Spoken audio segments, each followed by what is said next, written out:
And the first 4 paragraphs could be taken as read. Sorry, Michelle, we were just going to seek leave to recall Mr. Chase just to give a very brief explanation, and he's sitting here in respect to the dredge operation, because it informs Dr. Keesing's evidence as well. Welcome back. Thank you. And also just to follow on from Mr. Hurley's comments around the stability of the sidewalls and then hanging wall on that eastern boundary. If I may, I would like to go to the whiteboard and I'll bring that around so everyone can see.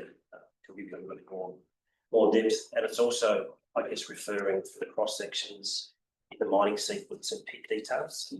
Section 13 of the graph. Or Griffiths section.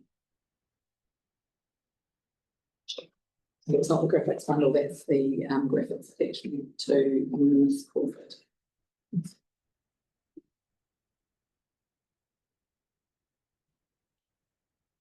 Is that appendix 2, L2? What one of you looking at? Appendix L2 to Naomi. Yeah, will be in Naomi's package. So what page? Page 25 months.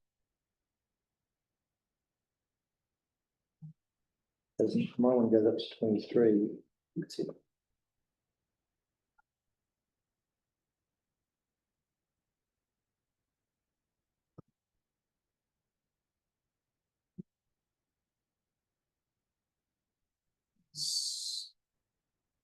Version 2, I think it's attached to the Sorry, what back in the graphics? That's the one where it's here on the screen that might exist. Oh, okay. So I must have. There's been another version, I think. So the May version 2 is the version currently. That was attached to the evidence as opposed to a part of the application. Yes. Yeah. Yeah. Okay.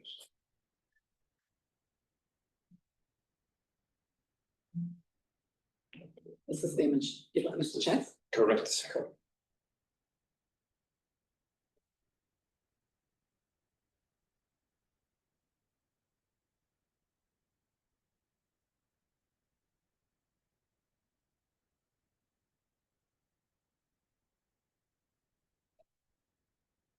So with regards to Mr. Hurley's comments, if this was the wetland on this eastern side, what we see here is the water table.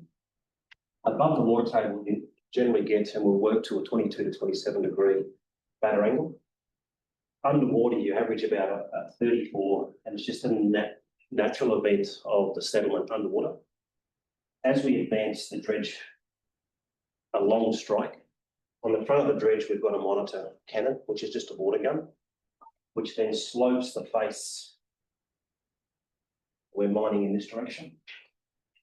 That washes and keeps that face laid back so that we're not undercutting the face and having large slumps of material. On this eastern side, what we do as we dredge through, and the reason we've chosen this type of dredge is that it doesn't slew on anchors and spuds like traditional dredges do. Where you cause the most damage and risk to high walls is when a dredge was to sit in a corner here and suck material, which then you end up with an undercut. And then you have a collapse of this wall. This dredging technique that we've employed goes in straight strikes and doesn't slew like a traditional dredge. That way you're taking a nice clean cut and you can profile your wall. The other thing we do on the top of this wall is we have a bund. And that is actually your trigger. If you do end up seeing that bund start to drop away, you know that stand off this face more from a dredging perspective, and that becomes an operational control. So it becomes an administrative control as a part of the operations of the dredge. But that is quite common and done. Most often these faces are 25 to 30 metres above water table. We're talking a maximum of 12. So the likelihood of having a mass amount of slumpage is very, very low. Right. No, that's helpful explanation, and you know, I guess we don't have the experience of watching those mechanisms and seeing how they work, but experience must be able to tell you a significant amount about how it all works. Yep. And it is quite simple in the field. And it is very easy to actually achieve in the field with this type of dredging technique. Yeah, thank you. Because that was a critical part of my. Your evidence, yeah. Yeah. Thank you.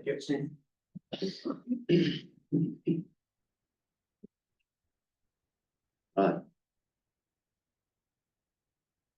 Are you ready? Yep. Really good. I will weave in and out because I've heard a lot of questions over the last 2 days. Yeah. And I will try and hit them on the way. Yeah. To hopefully be helpful. Yeah. So the summary really is just a guide to where I'm going. So at 5, I just described that I've been on site a fair bit, and I've also employed a number of other specialist ecologists to be on site for quite some time.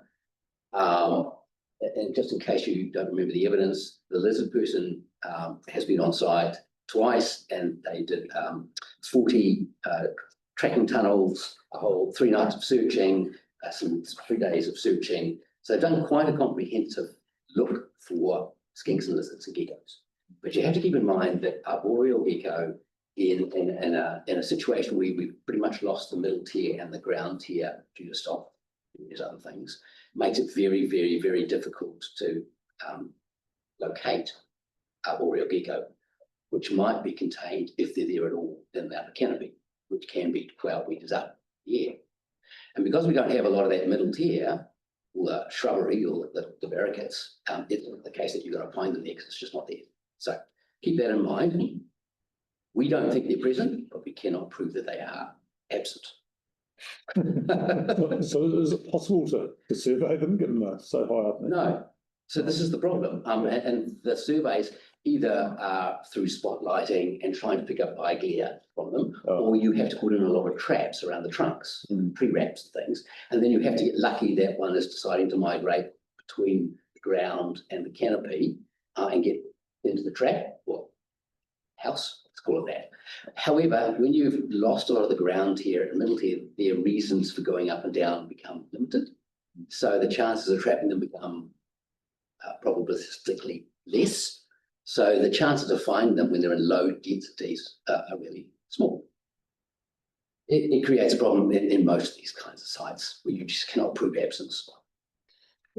Is there like an accepted standard of how you go about doing these ecological assessments? Because obviously there's a whole lot of stuff that's been done. Yes. Some of it's been questioned. Yes. And I suppose from our point of view, we just want to know if you've done the right thing. That's right. So Mr. Turner, who is an expert herpetologist with a master's in herpetology, sounds a bit dodgy, but anyway,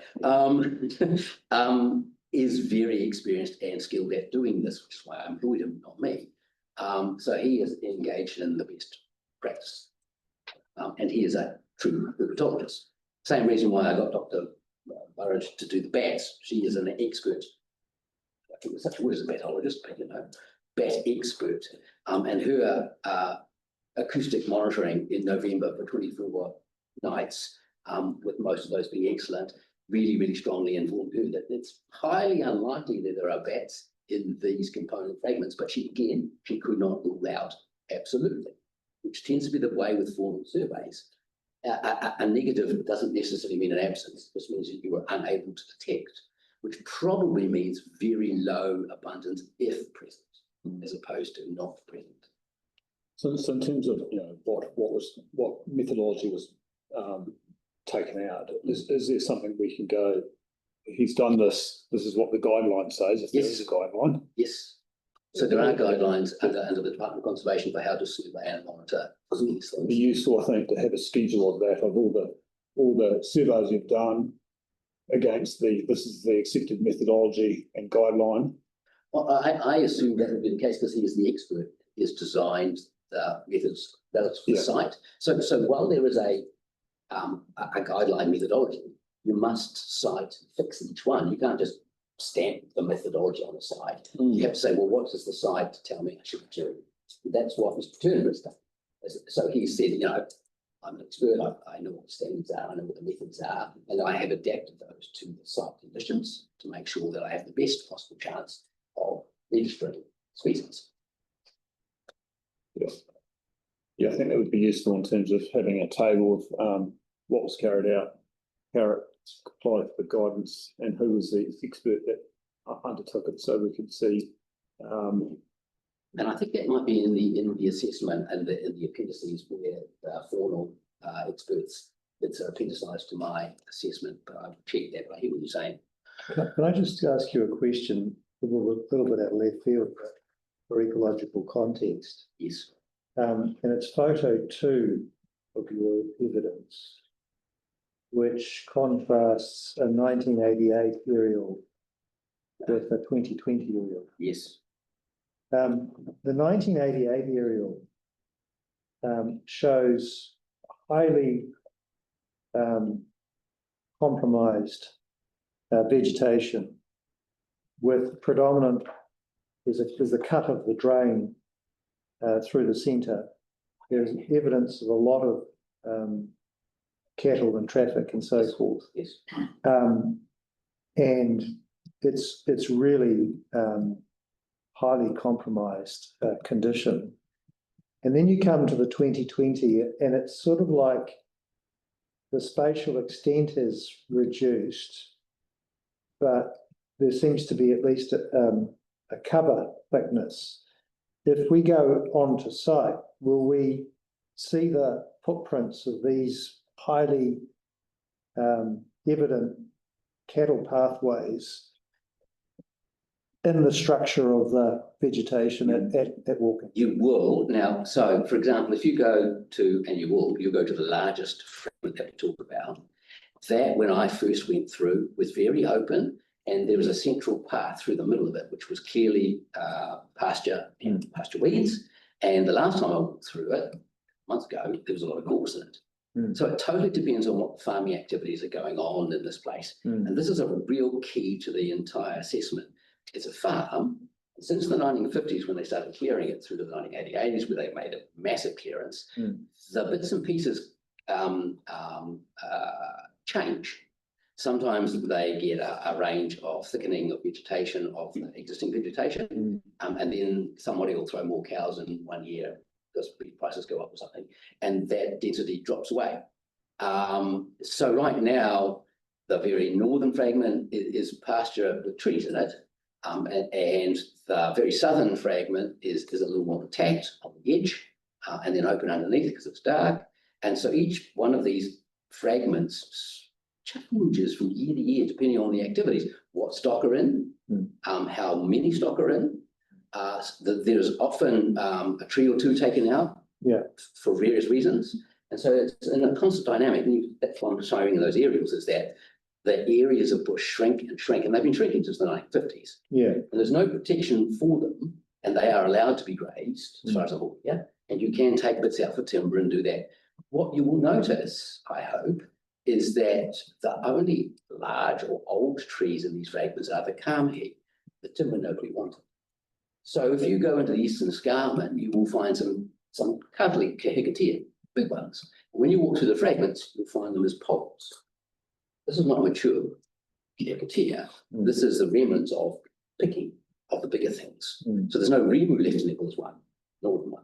And so you may notice that, while it looks like a canopy, most of the old thing is the canopy, which is the timber that nobody wanted.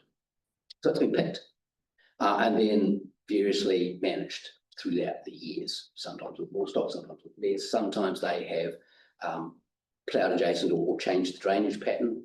And this has been a working farm for decades.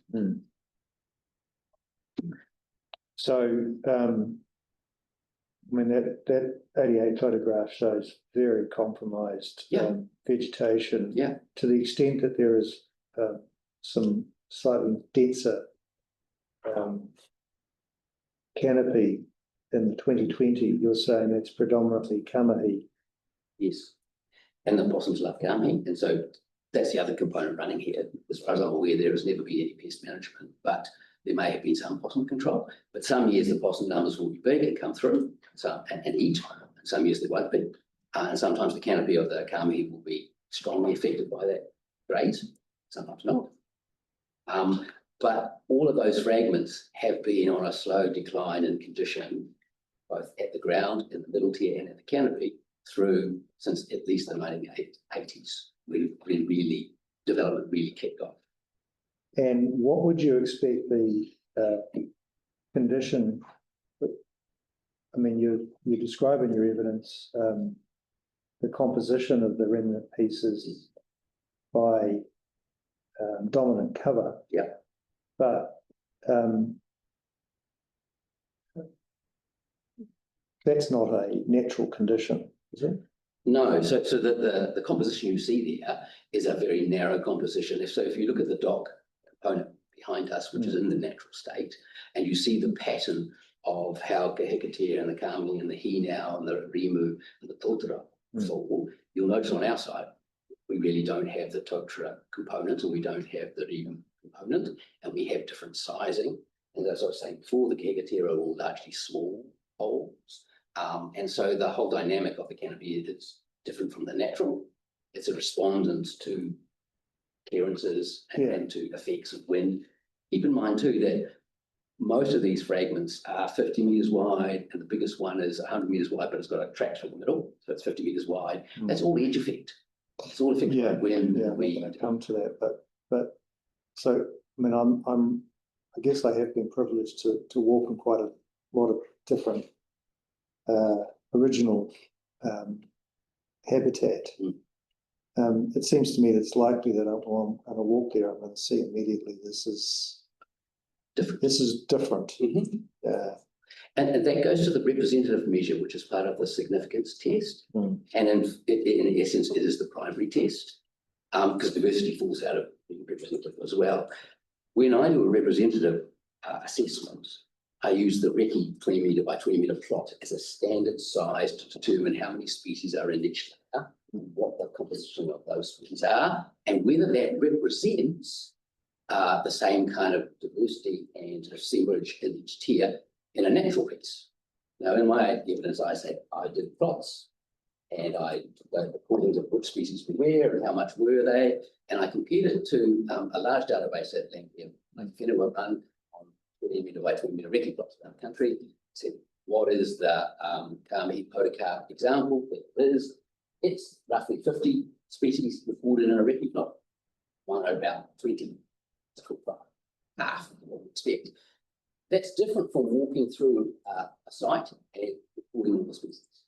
So when I record 25 species in a plot, quite commonly through plots, you might record 60 species in a walk. You've got to keep those two things different. Because that says typically anywhere you stand, you can see 20 species, right? That's what the Recce plot tells you. But in walking, you might venture into various different areas where there's example of that species, which doesn't occur generally, and you'll record it. So how do you go about choosing those vegetation? So make sure they represent. That's right. So you've got to walk through the bush, and you've got to say, right, what is the structure here? How much dynamicism is there? Is there a wet area there and a dry area there?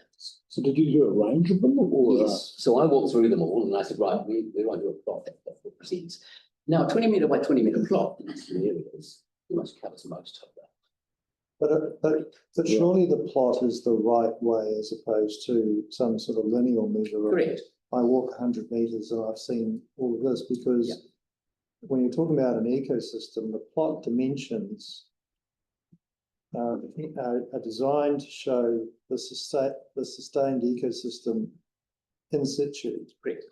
If you look at the plant lists in the Plant Conservation Network, which are where people record all their lists, DOC have done a list for the DOC Reserve on a walk, and I don't know how long they walked, etc., but they record about 105 species. And if you look at Mr. Druce's surveys across the river in the south in that bush, he records about 100 to 110. So and those are good examples as a walk. Whereas, the plot is recording 50 to 60 in the good stuff. So I'm recording 20 to 25 in this stuff, and if you walk it, you might see 45, right? But either way, if you match an apple with an apple, you're about half the species diversity should be if you're in a representative feature. So just my information, Recce, what's the abbreviation stand for? I never says it, and now I can't remember. It's a standard reconnaissance plot that is a 20 metre by 20 metre in forest, and you'll do a smaller one in shrubland, and you'll do a smaller one in grassland. So you're looking at what's the diversity and structure of what's within that. So there's a height things that's normally below 2 metres, 2 to 5 metres, 5 to 12 metres. Right. So there's a, for the different zones in the forest. So when you say it's approximately half of what the normal forest would be. Yeah.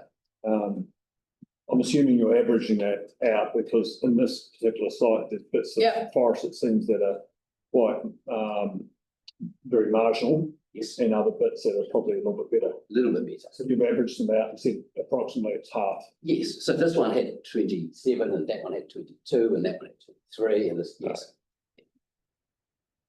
So it's not like I've gone, and I haven't ignored one that had 37, and put it into the averaging box. Well, I've looked at the plot data and I've said, oh, they're all in a ranging around about 19 to 25. As opposed to there was one. I ignored it. Makes sense to So me. that's representativeness, which is the key of the significance criteria in either the MPSIB or the West Coast Regional Park. So the recce and the methodology you described is a prescribed or conventional methodology for factual data. The other is EDGE. Is that a Edge. it seemed to me that you also took into account the fact that they were quite disjointed pieces in the sense that they had a lot of proportional edge relative to density, Yes. which affected ecological resilience, function, and Yes. processes. Yes. So these are like, it's not a continent, to use land, these are islands, Yes. and they have very high edge surface areas, Yes. which are typically the more compromised as well for that reason, because Correct. you haven't got the epiphytes and stuff to exclude stock. Yeah.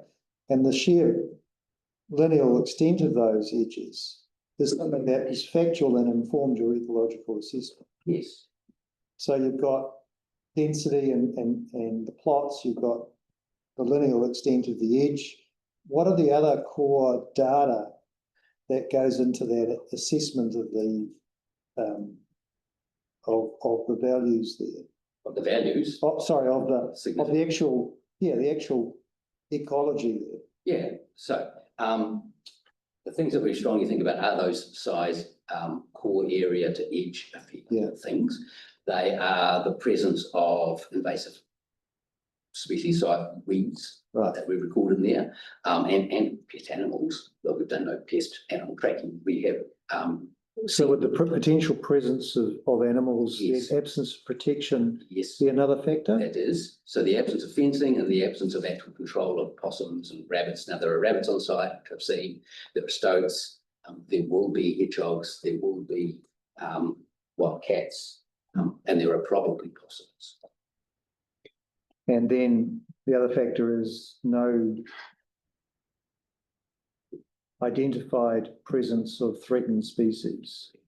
Now, for a little while, the climbing ratas were in the threatened classification because of myrtle rust. And in the most recent lists, they haven't been impacted by myrtle rust, and so they have come off that list. Right. So that's sort of, is that the raw ecological data, or is there more? That, well, and I also measured the sizes of the trunks of trees in a 50 metre by 50 metre plot in a number of these things, just to get the dimensions of the trees. Right. So you were saying the mere presence of kakatea is not enough. It's the distribution of age and size. Size, yeah. That's another thing going to it, certainly representativeness. Yeah, and then keep in mind also there's the acoustic testing for the bats, there's the tunnel trapping and surveys for the lizards, and there's the bird surveys by the bird experts. Okay. So that's just other than the fact that Mr. Payne says you didn't do them sufficiently, Yes.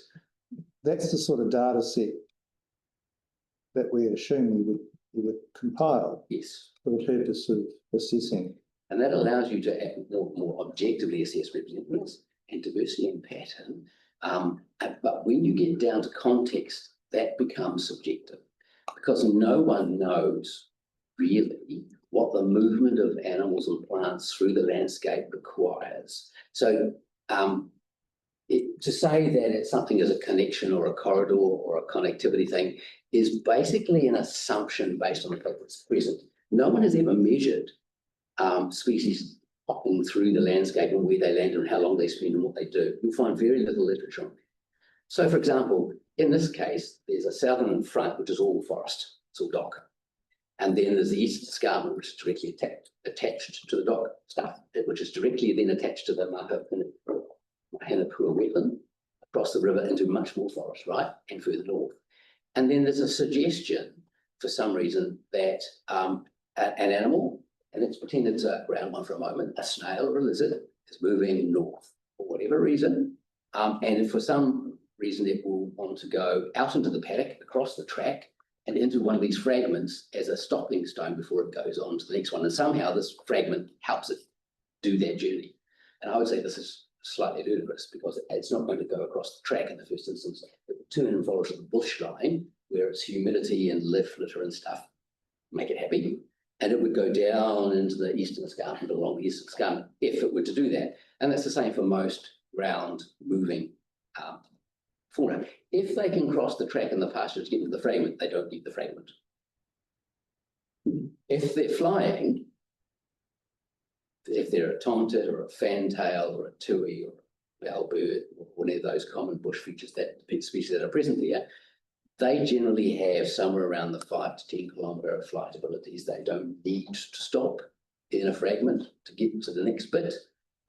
In fact, by the time they got airborne out of the southern, they could almost just drop down into the eastern escarpment, for example. But I can't prove that they don't use that regularly or need it. If you took it away, would that be a problem?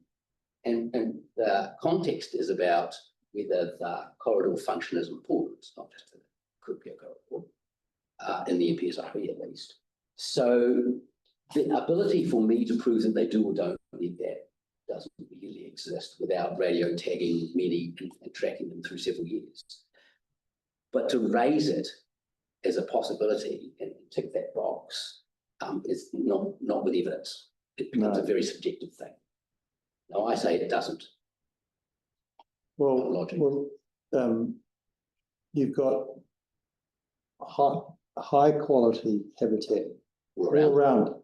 Yep. In that context, how can corridor be meaningful? It can't, I don't think. Unless you're talking about a species that has to physically, because of limitations, jump sections. Mm-hmm. All you're doing is encouraging whatever in those habitats to stay in the best places rather than go out into bad places. Yes. And if you were a species that had to hop, you'd hop down this corridor and you get to the end and you'd be gone. That would be the end of it. Hop. Yeah. And what would make you turn right to go back to the escarpment?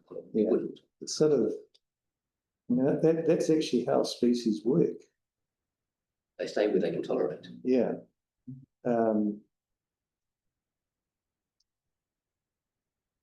So I think I've used all the conventional methodology to prove representativeness, and that by default proves diversity too, because we've got those measures.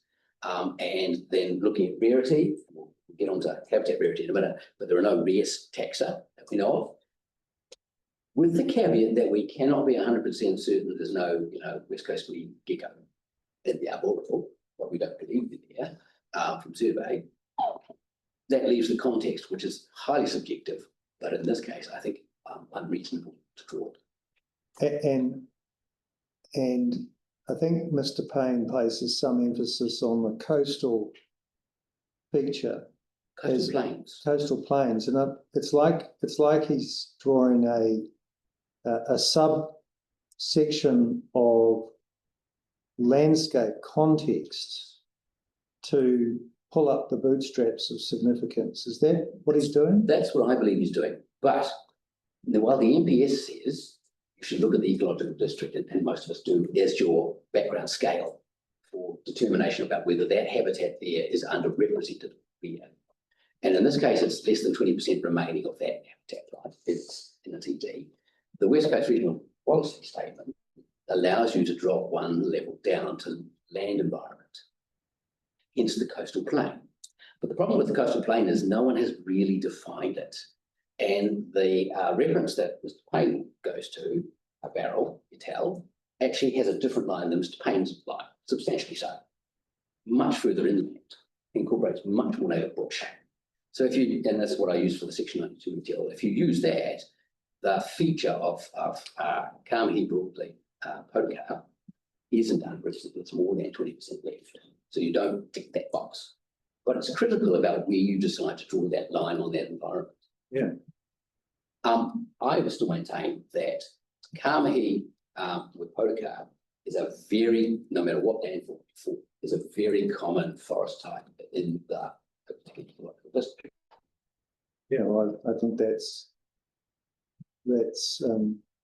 got to be right. So it cannot tick that rarity box, I say. No. So that's the significance component. Yeah. The values are similar but different. So in the values, we're trying to decide whether these features have ecological functions that are important, whether they provide resources to and homes for species, and whether they're resilient. Now, I say that these things don't do those things because they are in decline. There's very little regeneration of the canopy species because of the grazing. There's no regeneration evident. The under tier is sparse for most of it. The middle tier, therefore, because of years of sparseness of regeneration, is devoid. There's some supplejack and there are some ferns and there are less palatable things. But on the whole, it doesn't offer much of a security to home. They're all edge effect. There are weeds coming through. There are pests in there, and there is no food or important resources that isn't abundant in the landscape. So coming to that point, because it reminded me of something. One of the things that seems to be there is that there's this temporal effect of removing before there is restoration. Mm-hmm. But if I was to draw that graphically, you've got a declining habitat going like this, correct. And you've got a Correct. how do I, as an ecology, a person interested in ecology, I'm asking, well, how do you say one's better than the other? Well, so what I've said is to remedy this loss, if you have to do that, and we're in that fixed management hierarchy perhaps, we ensure that all the species that are present in the fragments are represented in the restoration area. And we put back the litter and the mycorrhiza and the duff, so that's salvaged as part of the direct transfer. We take everything that's 2.5 meters and smaller as a direct transfer, which we can shift, but there's not much of that left because it's gone actually. So there may be a few shrubberies that get shifted. The wood material gets transported whole across and put down, and that's one way we're going to save the lizards if they're there. And then having ensured that all the species are there and that we start planting for end canopy species, we in effect have cured the diversity and we've cured the abundance. That's what we can't cure is the age of canopy, but it was in decline. Yeah, so that's what I'm saying, if you're saving for a limited period, because we know it's finite, and whatever, let's say there is a lizard here, that'd be wise to move. But they can't. And the others, the other alternative is something that's bigger and in the ascendancy over a longer period of time. And we know that that type of cover isn't naturally rare in the district anyway. That's right. Aren't we able to say in an ecological sense, this is a very rational, sustainable behaviour? That's what I say. That's what I believe. I think it's a high gain. There's nothing happened in this landscape. Those forests will just disappear without any additional stuff. Nothing good is going to happen. It will just slowly disappear. And there's no mitigation for that. There's no remedy. There's no nothing. Along comes this operation and says, well, in making that a faster process and taking 20 years out of that process, we will nevertheless cause, that again to be put back adjacent to the existing escarpment, thus widening the buffer to the wetlands and ensure it is protected in perpetuity. That's a fundamentally wonderful game for ecology. And Sure, you don't have a stepping stone, but there's no evidence that any species in this need a stepping stone. No, But buffers are known to be very useful very.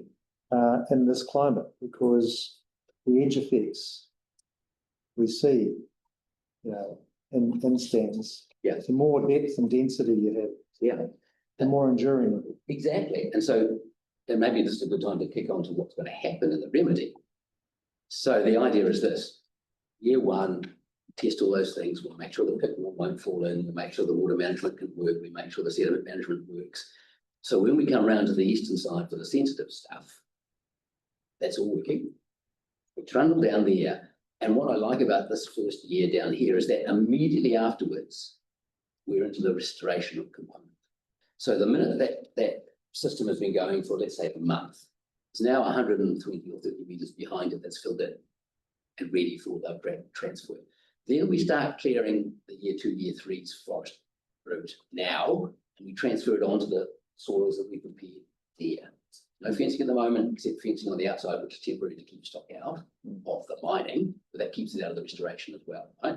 So as the dredge then moves forward and the tailings and topsoils get put back on, we are direct transferring material on the year 3 and year 4 mining run across. Yeah. And we're planting and we're starting the restoration process. By the time we get to the end and turn around, we've almost done all that remediation and the fence goes in. Now the fence goes in and it includes that grass buffer, and that grass buffer is for the potential track. Now we don't want the track down, the track escarpment. We want the track against the fence and away from that where possible. So that grass area, if it gets taken up as a track, great. If it doesn't, it gets ignored and it just regenerates. So we end up with 5 hectares instead of 4.75.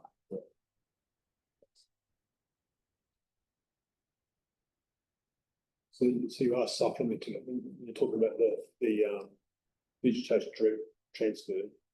The vegetation there at the moment is deficient in terms of doesn't have the same high species composition as it would normally. No, and it doesn't. So you're proposing to supplement that with new vegetation. Yes.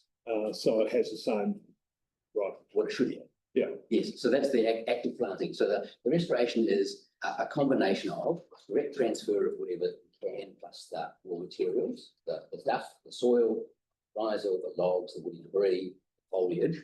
Right?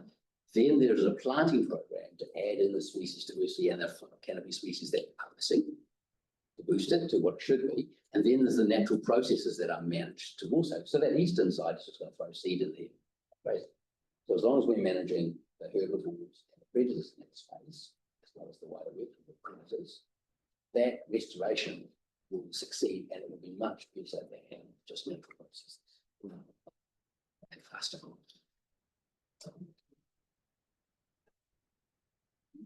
Mm-hmm. So with the gecko, can you talk about capturing those before forest is cut down? You can't catch them down. They get transferred with care. So one of the ways to do it is to grab the string, drop the thing, put it across, lay it down. And then they can scuttle out from that refuge they were, either into the eastern escarpment or stay where they are and accommodate to the restoration unit. The chances of finding something before you shut down a tree is possible. So you're not proposing it at all? No. So the direct transfer is also a direct transfer of any gecko that's in the canopy trees. Okay.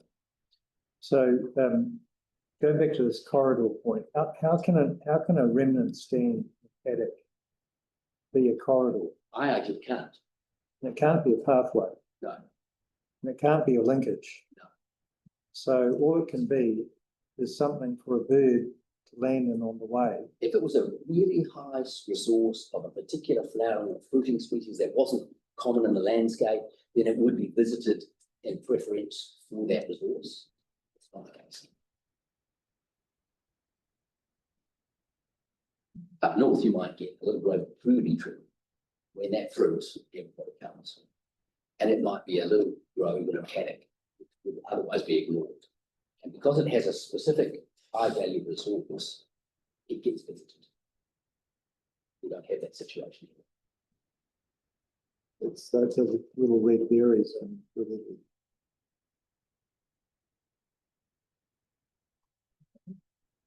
where are we? Well, so that's significance, and where I've got to in significance assessment for the somewhere between 4.2 and 4.7 hectares of fragment. And just while we're there, let's clean up the size. I think there are 4.2 hectares of pseudo-viable, not really larger chunks. There are 4.7 hectares of all tree material in the site, right? So that 4.7 has been done by a surveyor going around the survey thing and looking at every single piece. And you'll see on that map, back. 6. Tab 6. And the surveyors have plotted out everything. Right? I said, look, these are the bigger chunks that I'm going to say are some value. There's 4.2 hectares more or less of them. Mr. Payne said it was 5, 400, 6, 8. It doesn't really matter. To me, there is 4.2-ish to 4.5-ish chunks of good stuff. If you want to be total, there are 4.7 hectares of all the native bits and pieces scattered around the landscape. Right? Whatever it is, we are promising between 4.75 hectares of forest.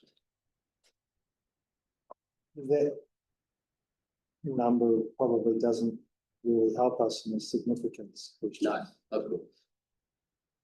It's still non-significant bits and I pieces. mean, if I've got another 2 hectares of isolated little bits around the place, Yeah, as I which say, aren't going to contribute to, they're not going to make the significance has to refer to an ecologically viable and important. and important locus. Yeah. And viability used to be one of the criteria.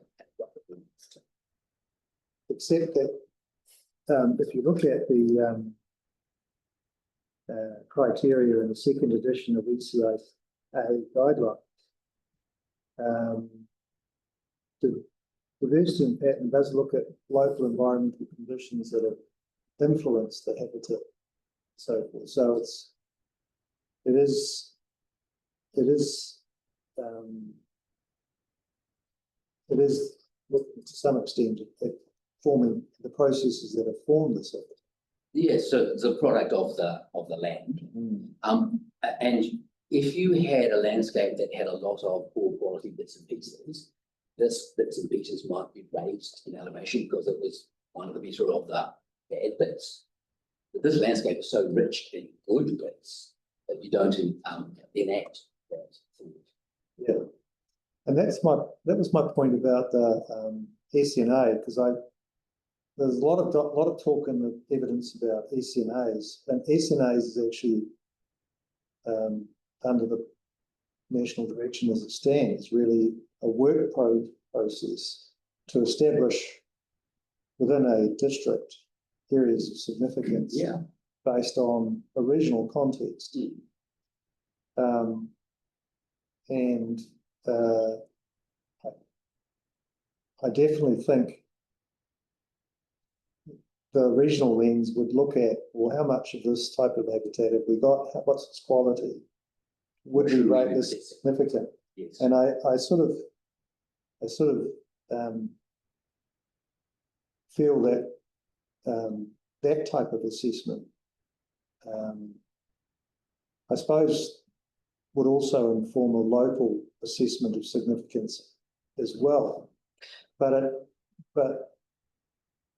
there's a danger there of dropping down. dropping down. You know what I mean? It's Yes. sort of And suddenly everything is significant.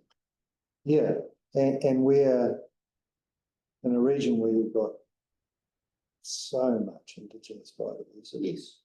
Even in the non-dock landscape, Yeah, there is a lot. there is a lot that you need to be able to see, as they say, the wood from trees. Yes, indeed.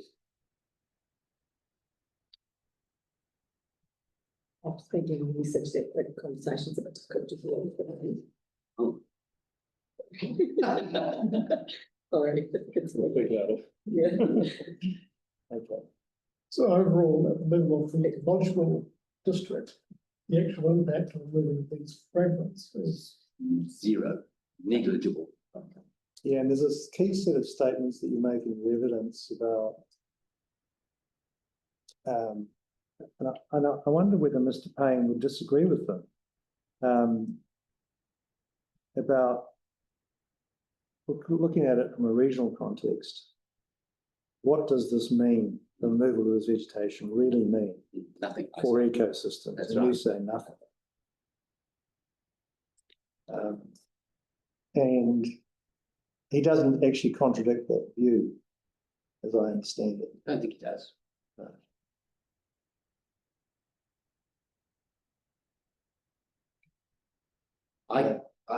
When I first went on site, I think my first practical thought to look at it was that these are deficient modified fragments that really have no particular value and are dying.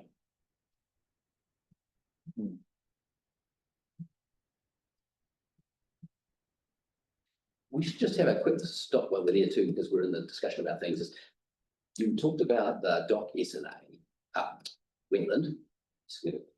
I just wanted to make sure that you understood what it was too. So it's a 40-ish metre wide feature that is about 200 metres long. It is about mid-thigh to hip deep in water. So 0.7 to 1 metre deep. It's quite deep, and in part forced by the track that's come across it. So that's kind of dammed that flow. Whereas normally in the dune hollow, you know, there is like a beads of water. So this would have been one of those wetter beds. But it has become more inundated since the track. Which track? So there's a southern gate and there's a southern track that runs along the south boundary that you can drive along. There's a farm. Is this on Dock Estate? No, on this property, across the fence from the dock, there is a southern track that pretty much goes along the boundary. Now that formation of that track, I think, it's filled in the hollow where the wet sits. And that has caused it to dam. Because the other wet areas, because of the infiltration rate, typically are 300 millimeters. So this is a much deeper water body. It's largely water. And the edges are facultative wet species, not obligative wet species. So there's Kyo, there are some carrots in there, there's the Kakatea on the edge. It's not a submerged community. So it has a high variability and it's quite capable of being draining right down low. So it's not a very sensitive wetland. Just so you have that in mind. The species present here are very tolerable in quite a range of conditions. And the few times that I've waded through it, you literally wade through it. You know, somewhere between mid-thigh and hip deep. Wow. That's the dock. That's the dock one. The dock. So just to hedge off all the vegetation bits. So could you point out on the map there where it that And there is a map there. Yep. Tab 18, which is this little blue area down here. It's got the 100 metre buffer, yellow. Yeah. And you'll see it as you go down that south. So that's the one on the adjoining land. Yes. You're referring to this wetland you've been walking through. It's on the site, though, isn't it? There is two. So that's the one on the dockland, Right. and the other one is on the site, which is the big Mananui wetland. Yeah. But you talked about that with Mr. Riker this morning. Yeah. And I just wanted to assure you that it's a very resilient thing, holding more water than is normal for this landscape because of that track. And the plant species there are those that can cope with quite different water ratios. They can be quite dry and still persist. So I just wanted to counter off the fact that, you know, if there was a fear that the pit going past it, drain it, it wouldn't be a case of catastrophe immediately. There are things you could do to reinstate that hydrology, like putting sheep pipe down or something. But it's not like it would die tomorrow if they hadn't. No, I don't think these systems are that sensitive. Yeah, and the farm tracks. And so it's a phenomenally low problem. You're saying it was created through the track going in there. That's sort of like created a dam. Yes, so there was always a wet area in the hollow, and the track's gone through and the water's backed up against it and made a much deeper, bigger pool than is normal in this landscape. And if that track was removed, what would happen? It would drain out of it. And instead of being 700 to a metre deep, it would drop down to 200, 300 deep. And how close is the mining given to that? It's got the 10 metre buffer. Right. So the track doesn't go. Yeah. And it's perched. So, you know, what I'm saying is, Mr. Rick was saying he doesn't think it's going to change. But I'm saying if it does, the plant materials are worrying too much about things. Yeah. So you're saying natural conditions more like 300. And there is an example of that in the main forest chunk with one of the drainage areas. And if you look at that, it typically is 2 to 3 feet. Where the bank got. So, just as a matter of interest in the Mahiniapua, Te Wharewhare, the river wetland,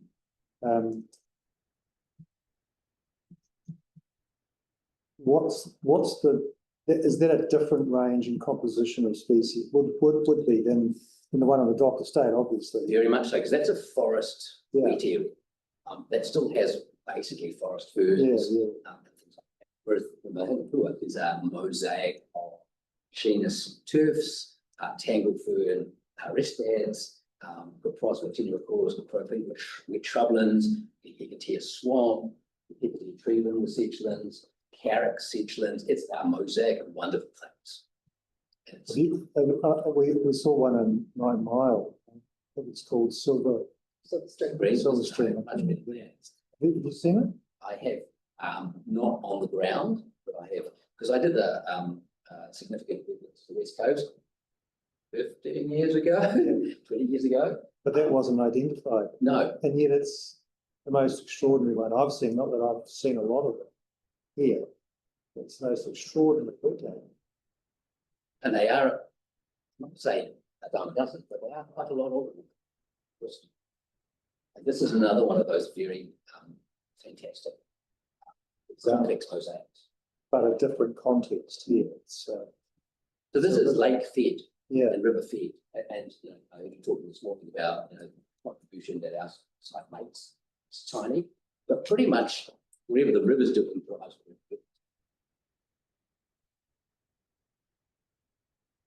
yeah. We talked about the proposed or the supposed wetlands on the site, the wet areas. Yes, And so is your sort of position is that they, whilst they potentially could meet the MP's freshwater definition, you don't think they are in any way significant from a Indigenous vegetation point of view? that's right. They have no value in that space. Yeah. They also come and go depending on the farming activities, which is one of my drivers. So while I might be able to on Tuesday tick the MPSIB delineation box, on Thursday I might not, because the farmer's been through with the plough or the cows have come through. So this changing landscape has no stability to our present. But aren't you going further and saying pastoral exclusion applies? In some cases, but there are little, and I get the photograph from there are little groups in the hollows that don't always get the pastoral exclusion. So there will be a 3 metre by 2 metre space here, which is big enough for a wetland apparently, and that will be predominantly creeping buttercup and creeping rostus, creeping bed, and a little bit of wood. And it will not be excluded because creeping bed is an exclusion, pasture knows grass. So normally you should tick the box, but then you should apply some ecology to it, not just tick the box. And you should say, well, is this feature in any way representative of Indigenous one? No. Does it bring any values to what the MPS is trying to achieve, which is the security of only 10% left of natural wetlands? No. Is it stable and going to be here tomorrow? No. Well, then I'm not going to tick that. That's my approach. Well, there's 2 points about that. The first is the pastoral percentage cover refers to an area, but it doesn't define what an area is. No. And I wonder how you can just draw a 3 by 3 metre plot and then say the pastoral exclusion doesn't apply when you have to apply a broader area and percentage it. I agree. And the Tasman district has that example, and that example is referenced in the protocol. And I've tested this with a couple of councils. They've said no one's tested it before, but you go there. But you're absolutely right. In a pastoral situation, you should be able to say, well, 90% of the area of this paddock is pasture, and 10% of it in spots, it should be considered pasture. Isn't that exactly what the point of the pastoral exclusion is? I would have thought so, but people haven't treated it that way. They've said in the plot, where 2 metre by 2 metre space, is more than 50% of that plot. pasture. Yes, no, then it's, So the Tasman District guidance that is referred to in the MFE protocol, is it? yes, yeah, and there's a little, what do you call it, coloured window thing in the text that says, oh, the Tasman District Council does it this way. To me, that says, fine, I can do it that way. And in my evidence, I have done it that way, because it seems ridiculous to me to call a 2 metre by 1 metre area or 2 metre by 3 metre area of creeping buttercup a wetland in what is a grazed, sometimes sown, sometimes tilled piece of land that is used for farming. And it has no indigenous value.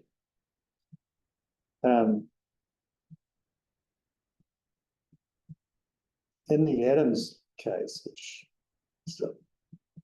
I'm familiar with that one. I was involved in, Yes.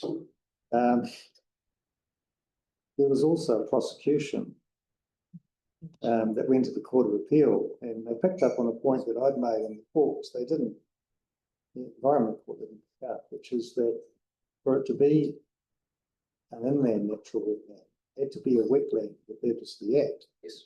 which required an ecosystem, which includes animals. Yes. Well, at that point, they hadn't tested that was the case. No, but how can ever buttercup in such and such be even remotely a wetland? Well, it shouldn't be. It's a wet place with low or non-value species. That's right. It's not the way everyone has chosen to interpret this. That I don't interpret it that way either. Well, I just wonder whether the courts have ever interpreted it the I way don't think that say everybody does. they've not been given it a chance to. I don't. I thought the Court of Appeal decision on the criminal prosecution was pretty strong. In the absence of knowledge of animals. Yeah, What do you mean?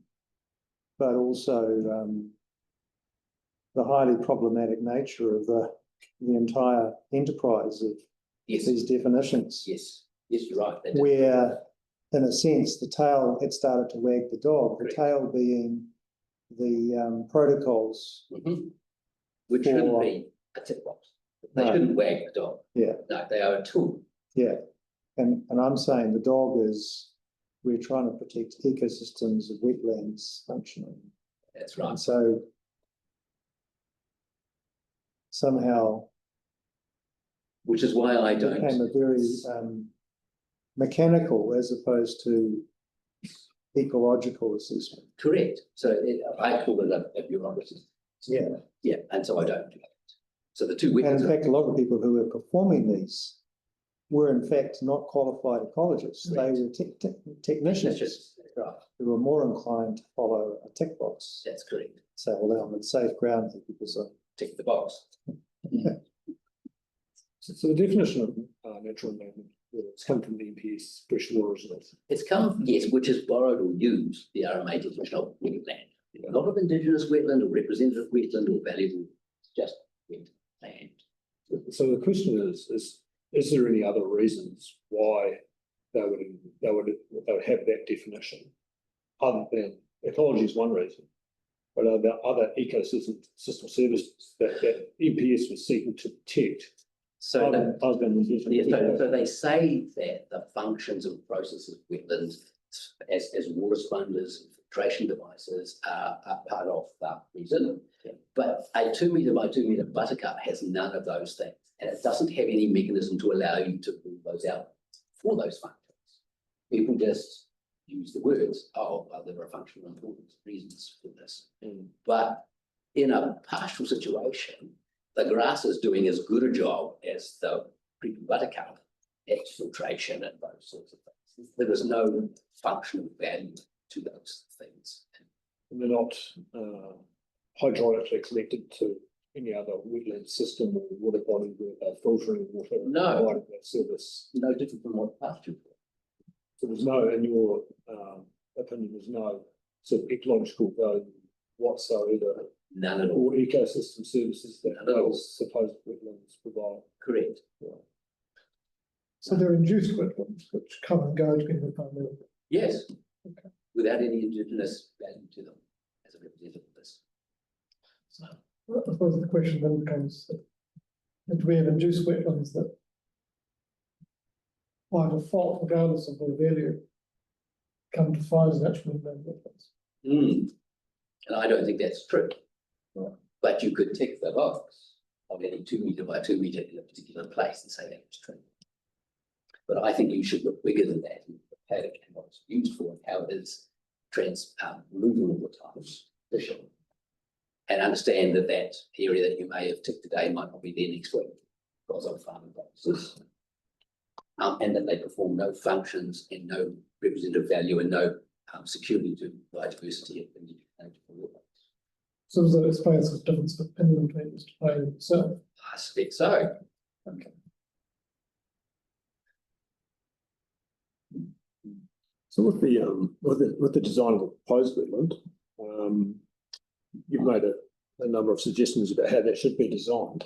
Has that, in your knowledge, come through in the conditions? I believe it has. So, and we were talking about this a bit earlier, and you were looking at what the creative wetlands will be, and we talked about RL3 level. So the idea is this: as part of the regenerated strip, we get to a place where these wetlands are indicated, and we create a bowl for those to be closer to the groundwater, so that you can have a wetland. And then, while the blockage, for example, in the main cut area, we block that.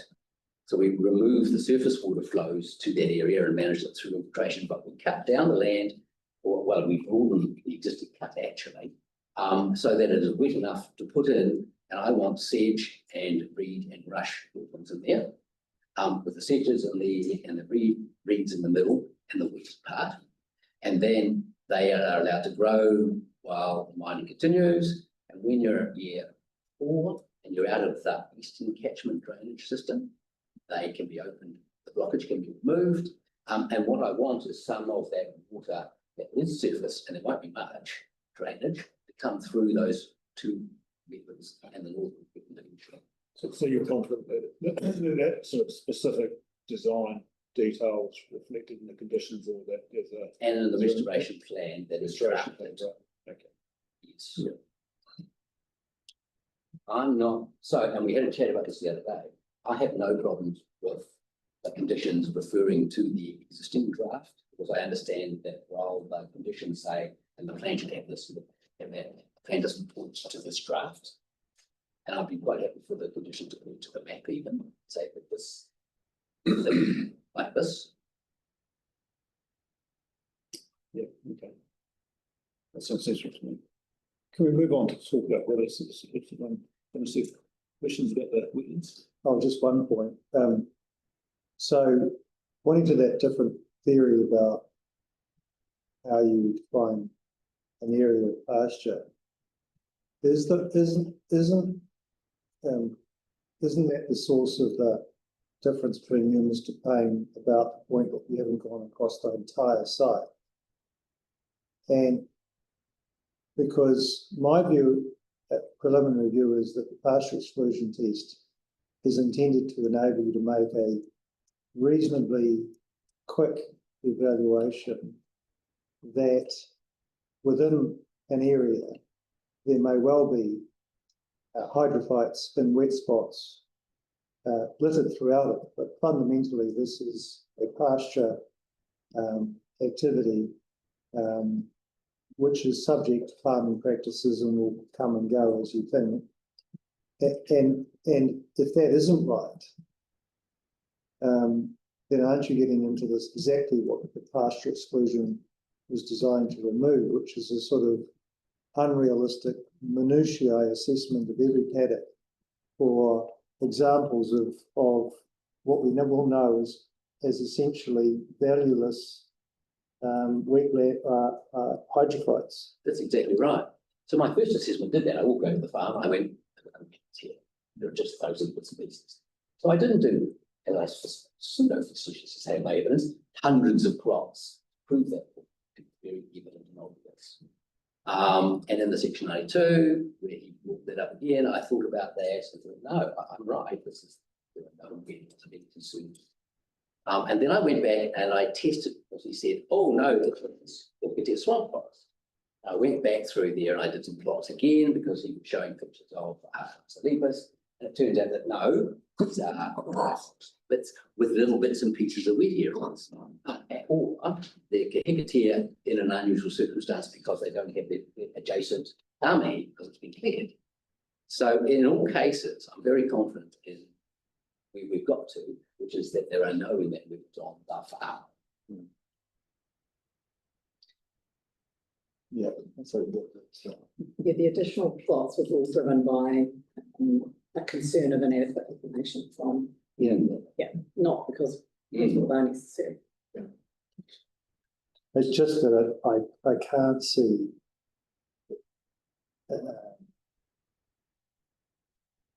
how anything other than the pasture exclusion being able to be a reasonably robust assessment of things. It doesn't specify that you can take a look. That's quite a problem. Well, it talks about an area. Yeah, but I don't think Mr. Payne goes there. He goes into the 2 metre by 2 metre, and that's the plot. That's not an area, that's a plot. I agree. It's a small area, 2 metres by 2 metres. It's not the right reasonable scale to look at. But if the pasture exclusion is intended to apply, You should look at a pasture. it has to be, you're looking at a pasture. Pasture is not a localised plot. No. That's not a description of the pasture, and it's pasture exclusion. And you'll see in my evidence, I sort of made that estimate. If you did look at the paddock, and if you assume that every depression was wetlands, even though it's often, it would be about 10% of the area. So you would always fail pastoral. You would be extremely big wetland and be always pasture. And if you drive along most sections of the rural areas of New Zealand, you will find parts of the farm where there are evidence of Junca species. Yeah. But it's still pasture. But people have started, well, people haven't got wetlands because they've gone to that myopic view. Is that why the guidance doesn't fit on it? Because it's different in every situation. I'm going to be very rude. I'm going to say the guidance is politically driven. That's also. Politically driven. That's probably totally inappropriate to say. That's fine. Well, by that you mean it lacks any scientific rigor. Correct. That way it's more neutral, but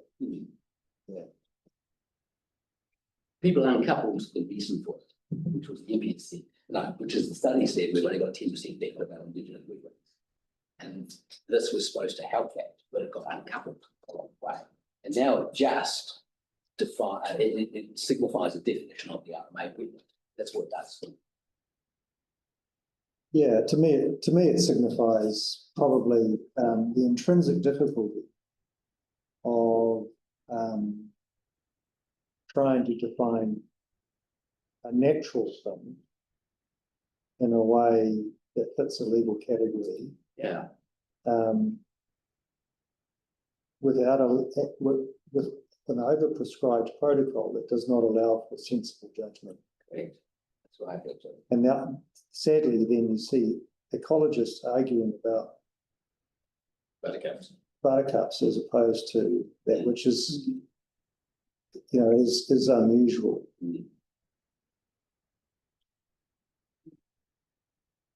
Rivers. Rivers. Another area of contention. So you state that some of the streams on the site do not meet the RMA's definition of river because they don't have an identifiable source. Yes. And apart from the fact that they've been cut and morphological, you can see that they have been created. Yeah. That's in the absence of a natural stream that was present at source. And is that I couldn't see that source as being in the RMA's definition of river. But there is a category for modified waters. Yes. And so And artificial.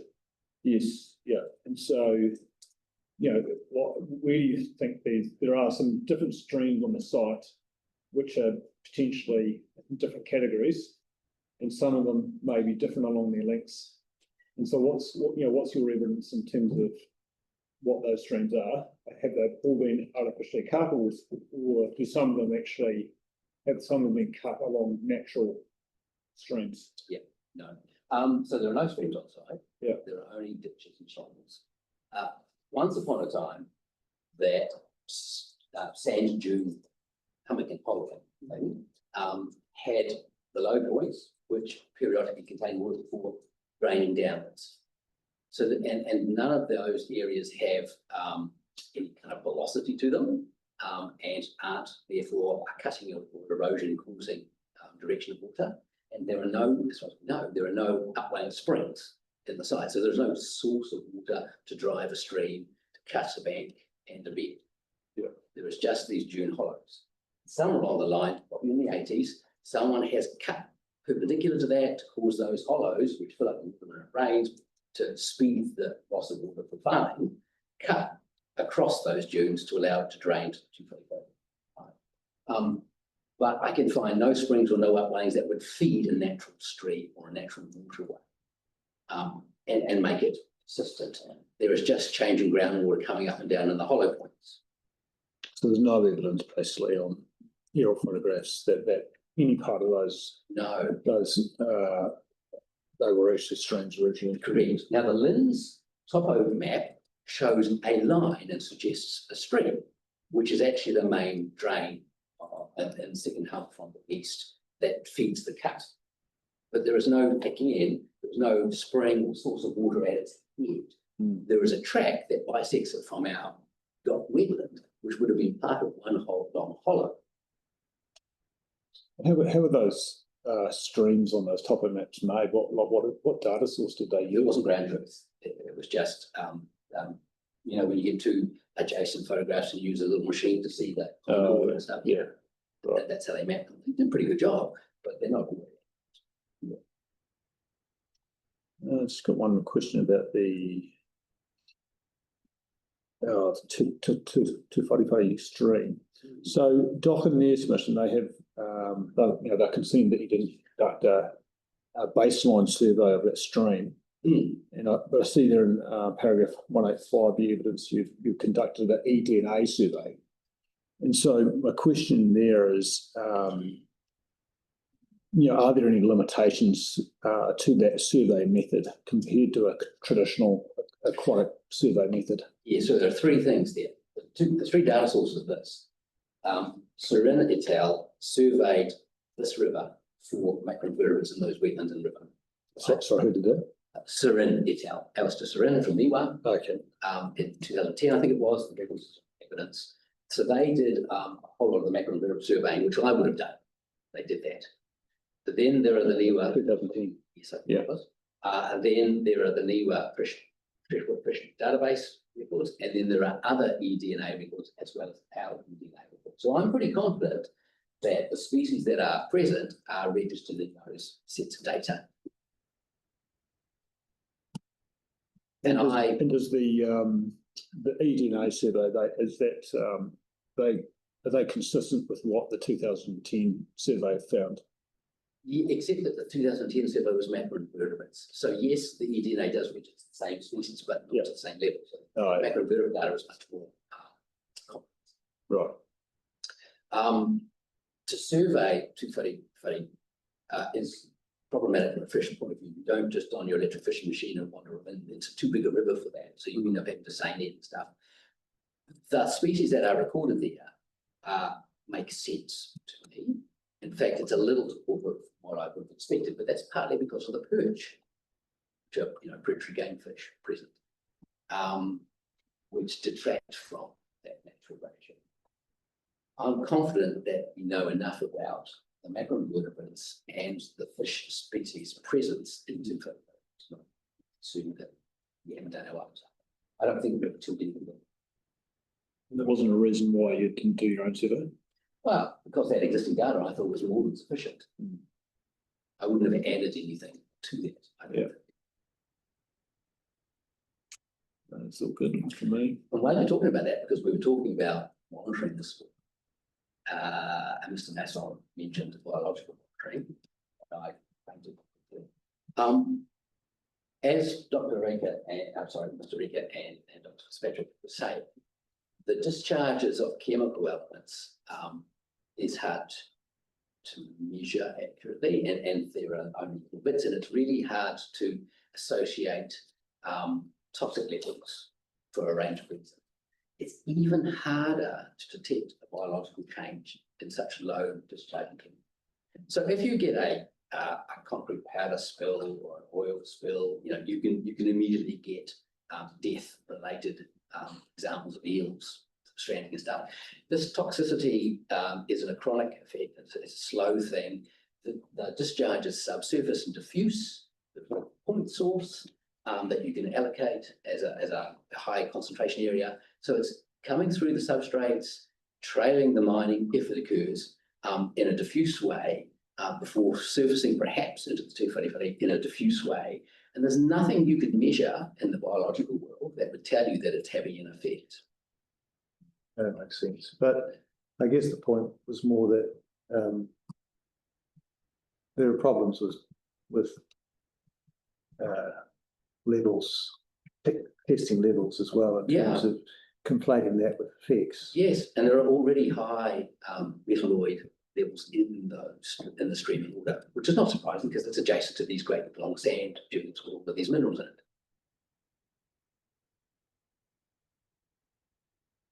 So there's nothing you can measure biologically that will show that. No. So what if if you did a survey and it's just no macroinvertebrates up, that surely indicate. Here's the thing. So it's a diffuse discharge along a 1.7 kilometre boundary, which at any point in time in the mining is, a bit more focused than that. And there are a mosaic of wetland plant communities with varying amounts of water from millimetres to a metre, depending on what's going on. And then you've got the river. So there's all this diffusion going on of those waters. Are you going to sample in the river? And if so, where in that river? Because the plant and animal communities vary slightly wherever you go. So in a spatial context, you would have to take hundreds, if not thousands, of samples to confirm what your baseline assemblage was. And having done that, you would measure them again in time and measure them again in time to find out how variable each of those areas were. Because what you will find is that you will find there are 25 macroinvertebrate species on average, and they come in varying abundances. And the polymopercus and a few others might be the dominant ones, and there'll be a bunch of rare ones. When you take the second sample, those rare ones might not be there because they're rare. But the stable community of the 5 or 6 species that are always there will always be there. Every time you measure, it'll be different every time, no matter what, before the activity.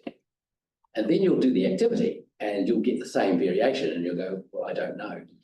And I've done this for Transmission Gully, for measuring sediment discharge for the last 8 years. I have done biannual monitoring of macroinvertebrates in streams to do this, and this is what we find. It's within the noise. Yeah. Always within the noise. So very, very difficult and impossible unless it was Armageddon. Yes. Wiped it out, which in this case is Highly unlikely. unlikely. Yeah. A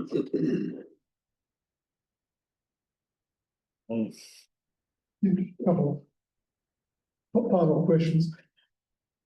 Just a note in the conditions with regards to the ecological restoration area. You talk about securing the ecological restoration area from herbivory. Yes. What is herbivory? Oh, animals eating plants. So rabbits.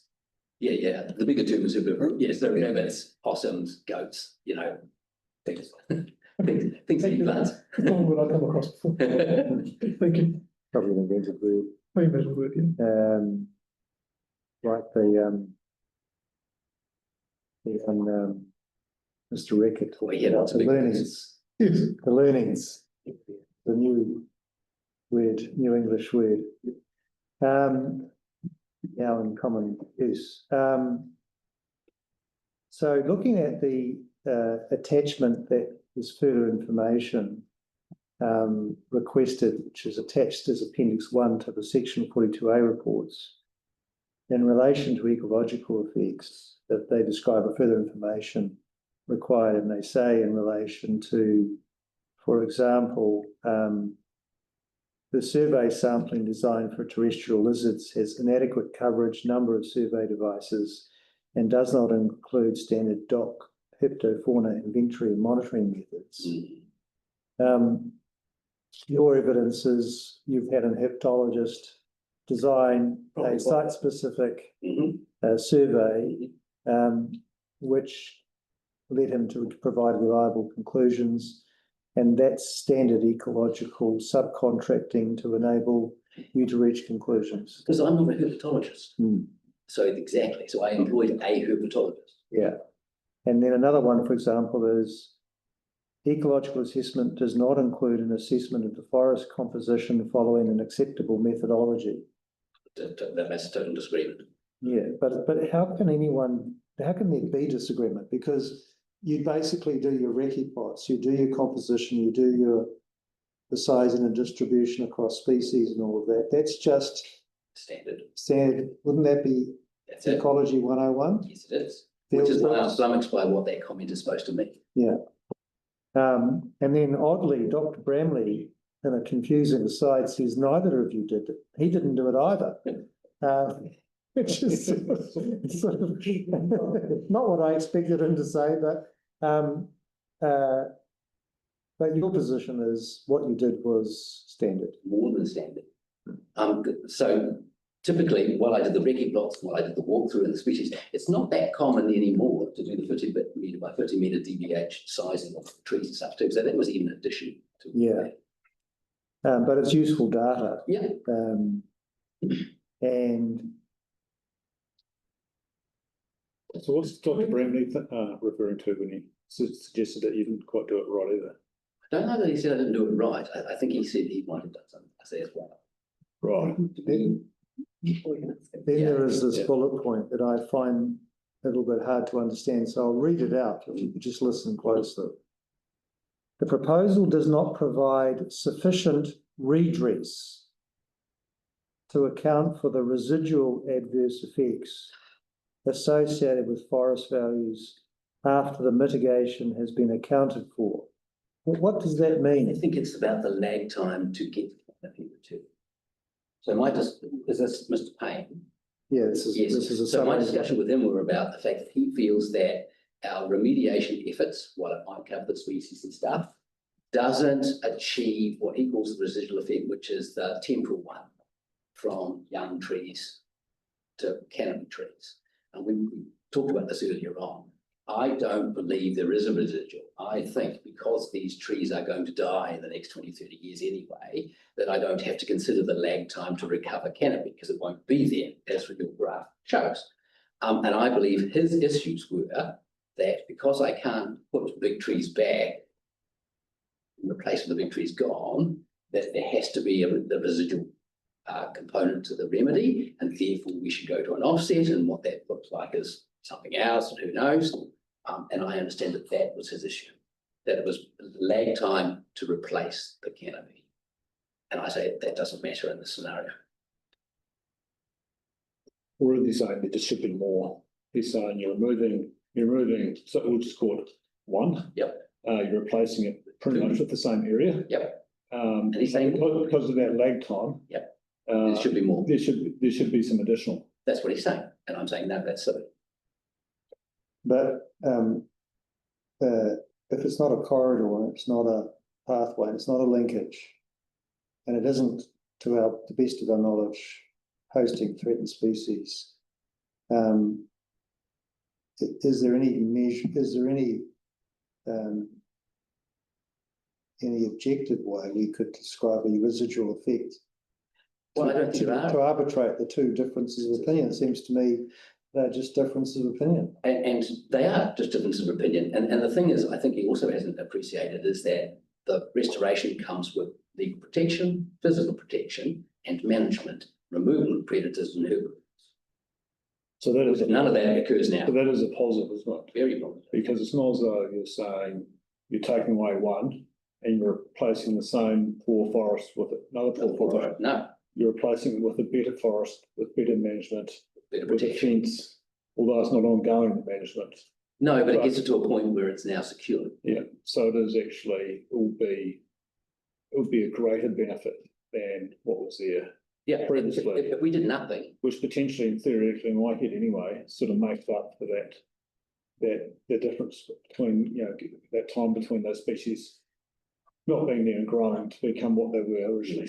so if those fragments were under protection and they were healthy and they were viable, then I would be considering what my lag time additional would have to be.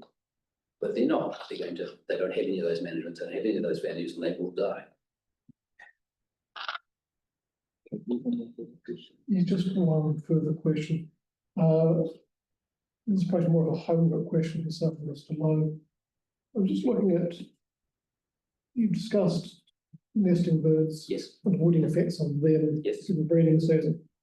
And if you can't avoid the breeding season, tree can be renewable, but you go pre-tree felling nests with it.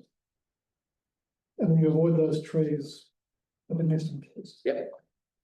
So then the condition you refer us to 19.2 is protocols to be followed where avoiding removal of vegetation during peak breeding season is not practical. So obviously there's a bit of conflict. yeah, so I actually think it should be you avoid it because there's lots of, we will be removing the forest and changing it well before they come around to mine it. So I don't think it's a constraint to the miners to not mine that tree then. Because there are, before they get to the end of the first, second year run, or the first line of run, Right. there are always times when you could bring that stuff across without nesting. So perhaps we should change the condition to reflect more what I've recommended. Which is they don't. That's a other question. For Yeah. you. Yeah. Thank you. Mr. Lowe, you can pick that up. Yeah. Yeah. So thank you very much. We sort of free-formed it at an early stage, but it's probably better to have a conversation. That's pretty boring, that stuff there.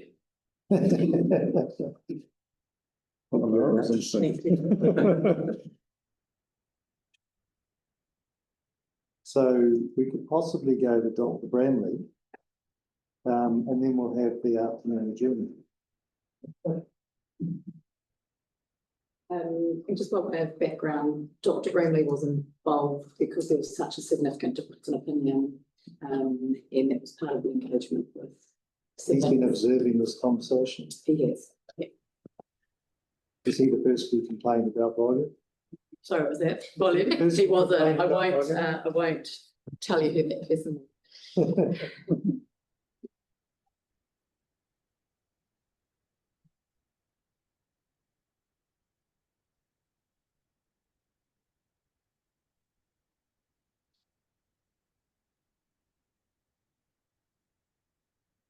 Hello, Dr. Bramley, can you hear us? I can. Can you hear me? Yes, thank you. Welcome. Perfect. Thank you. Now, did you anticipate just simply answering questions, or did you want to read a summary statement? I have prepared a summary statement, but I'm quite happy to go straight to questions. I have got a couple of... Did you follow the conversation that we just had with Dr. Keating? I did, with interest. My first question is, was there anything in the answers that he gave that worried you?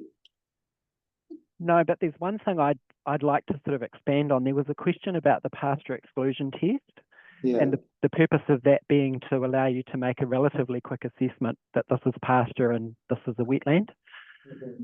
That would be true, except that the pasture exclusion list is based on a national list of pasture species, which actually doesn't include a wide variety of pasture species grown on farms in New Zealand. So it's based on a flawed approach, and that leads to a lot of these areas of wet pasture not meeting the pasture exclusion, despite the fact they meet all the other tests that Dr. Keating was talking about with respect to, small areas that vary seasonally and all those other factors. So again, I think doesn't that list of species list the predominant species in pasture as opposed to those that are potentially hydrophytes? It doesn't include any facultative wetland or obligate wetland grass species. So, but they are commonly grown on farms for the purpose of feeding livestock. It also doesn't include things like maize, which is not a pasture species. But, if you're growing maize in a paddock, chances are it's probably not a wetland, but it wouldn't be excluded under the pasture exclusion unless unless there was other species there to help with that exclusion. But as the dominant species of pasture on this site, a pasture species? The dominant species across most of the site is on the list, but certainly there are common species and frequent species that are present on this site that are not on the pasture list. And creeping bent was one that Dr. Keesing referred to, but there are others as well. But there's no question that depending, if you took a paddock at a paddock level, the dominant species is a listed pasture species. Yes, yeah, at that scale it would be. Yeah. So it's more a question of scale. Yes, it is. Yeah.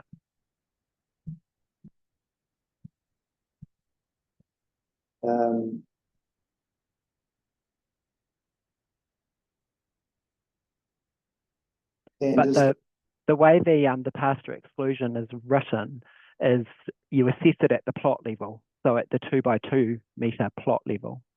And if a plot is excluded, then that leads you to exclusion of the area. So it's, as Dr. Keesing says, it's an example where you go through the exercise, but you need to apply some ecological thinking to the outcome. Yeah. Okay. And that's the only other thing that came out of that discussion that you wanted to mention? There were several things, but I'm sure we might traverse some of those in our discussion. So I'll wait and see. So coming to the assessment, Dr. Keesing referred to the data that we used to assess significance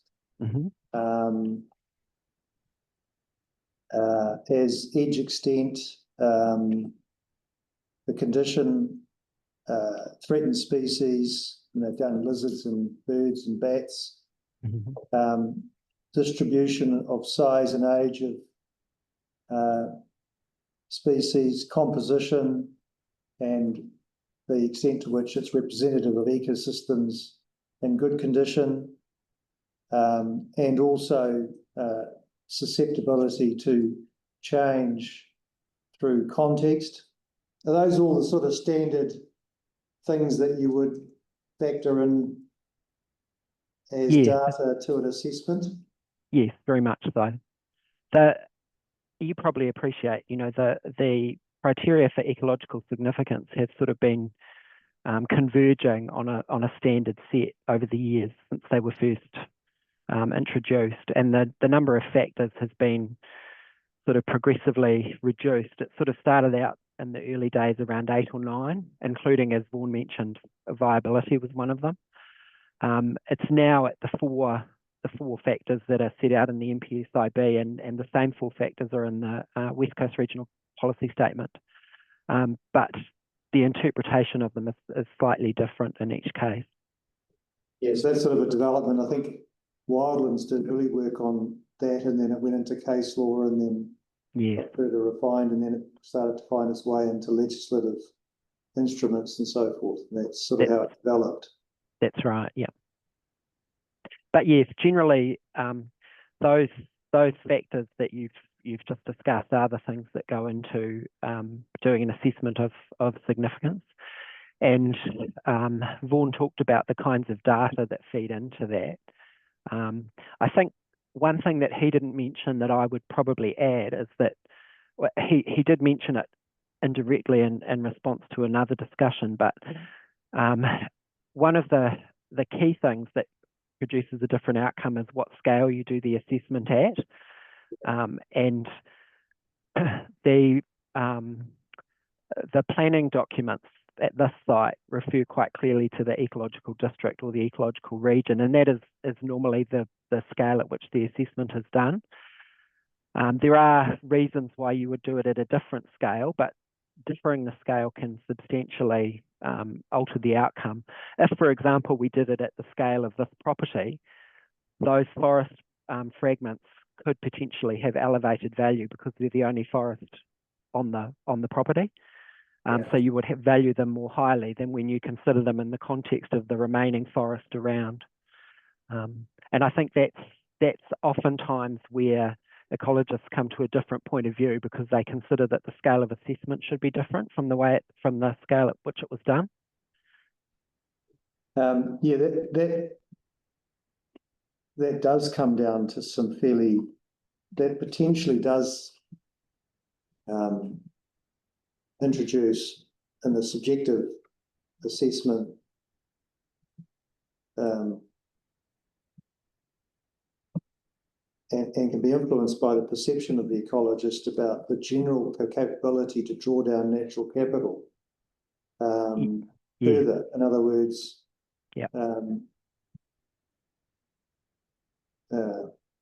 they're not really objective assessments, they're more an overall sense of where the ecologist has got to it about where they think the state of natural capital is. Yes, but as I said before, the planning instruments in play here are quite directive about the scale at which to assess it. They do say the ecological district, and to be honest, that is normally the scale. If I'm doing an assessment of significance and I think that we should vary it from the ecological district, I need to have a pretty good reason as to why that might be. And you know, there are instances. I do quite a lot of work on the Stockton Plateau, and the Stockton Plateau is characterised by big sandstone outcrops, which are not a feature of any other ecological district and not a feature of the Ngakawau ecological district within which the Buller Coal Plateau is located either. They're just a feature of the coal plateau. And so for that reason, when assessing significance there, I might revert to assessing it at the scale of the plateau. But I would also, because it's general practice and because the ecological districts are a well understood and proven concept, I would also do it at the scale of the ecological district just to check my thinking with respect to that.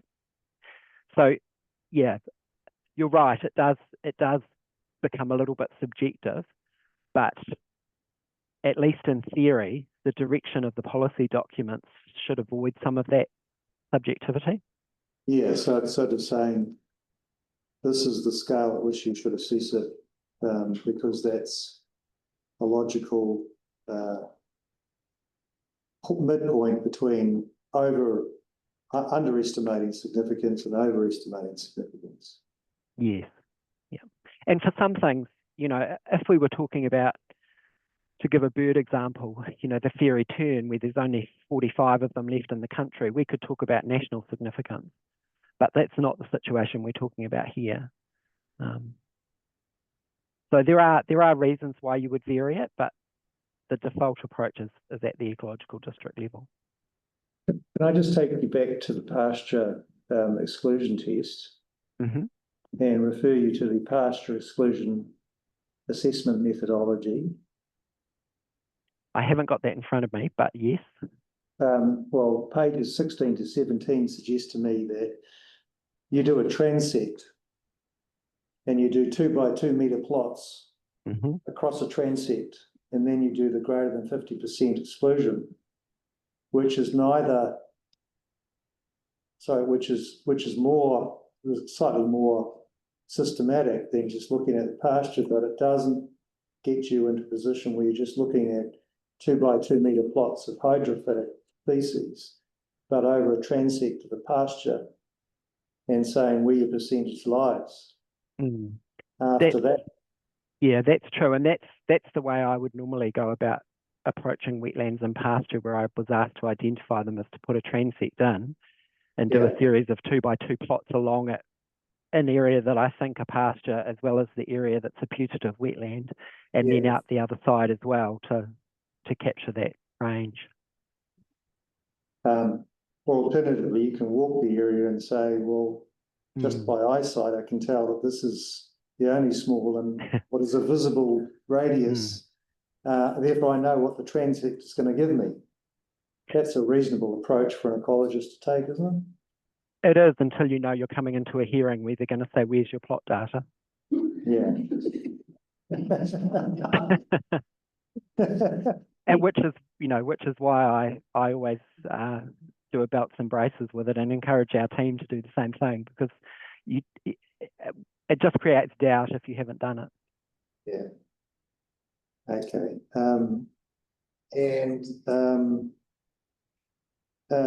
We had this interesting conversation around the temporal component, and I drew a picture in my pad,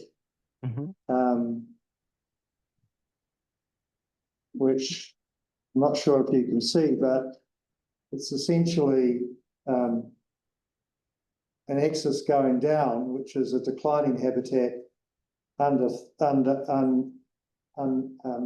a non-sustainable condition in terminal decline, and a new habitat being created, which is protected in the long term, is going to contribute to the overall ecological function of the riparian margin. Yep. And again, I don't know that there's any reliable objective way you could say one is better than the other. It's simply they're different. There is a loss in between, but if you're going to have, there are trade-offs, and how you make those trade-offs is a matter of judgment, in a sense. Is that correct or not? Yes, and I think, Dr. Keesing and I have discussed this matter, because as I said in my evidence, initially I thought it might be helpful to apply a model to this to see, as a sense check, to see whether the quantum was about right. I think in this particular instance, one of the things that has altered, and Dr. Keesing changed my opinion about it, one of the things that contributed to that change of opinion was that because they're using direct transfer, the proposal will actually retain a lot of the seeds and spores and microfauna that's in the soil, and more so than your traditional planting of locally sourced species would. So it's going to be a better outcome than your traditional sort of take a plant from the nursery, put it in the ground at 1 metre spacings and wait for it to grow. Right. And the other thing which Dr. Keesing alluded to was the loss of canopy, the time lag for the loss of canopy, and whether we need to consider that. And I fully agree with him that I think these are standing dead, these remnants. The livestock are continuing to go through them. There is no certain future for them. Well, the certain future for them is that they will get smaller and smaller and eventually disappear. And so when that happens, there will be no understory or no regeneration to replace them anyway. So yeah, you're right. It's not a case of one is better than the other, but I think there are some mitigating factors with this proposal that mean that taking that time lag into account is not so relevant. Yeah,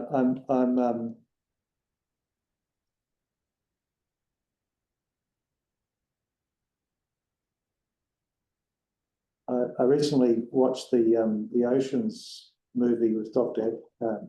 Attenborough, and the idea of protection of areas was regarded, actually, if a third of the oceans were protected, the beneficial effects in terms of the overall system are enormous. And it's that component of protection that has real value. And it sort of reminds me a little bit of this, that actually the removal of herbivores from the system, you can't underestimate the benefits of that in terms of long-term ecology benefits from protection. In New Zealand, the legal protection is helpful, but you also require that physical protection, as you say, the fencing to exclude the herbivores, the pest control to remove the mustellas and the hedgehogs that are eating the chicks and the eggs. So both of those things are extremely valuable. And as Dr. Keesing was describing, they'll set this restored area up for a bright future in terms of adding to the existing reserve network and buffering it from the adjoining land use. Yeah. No, Yeah, just one. Yeah, just one. Just a question on the vegetation survey. So paragraph 34 of your evidence, you inferred, and I could be wrong, that Dr. Kiesling's vegetation survey of the forest remnants was not representative. Did I read that correctly? And what should have been done? Yeah, I that was one of the things that I was going to bring up if you didn't. I don't.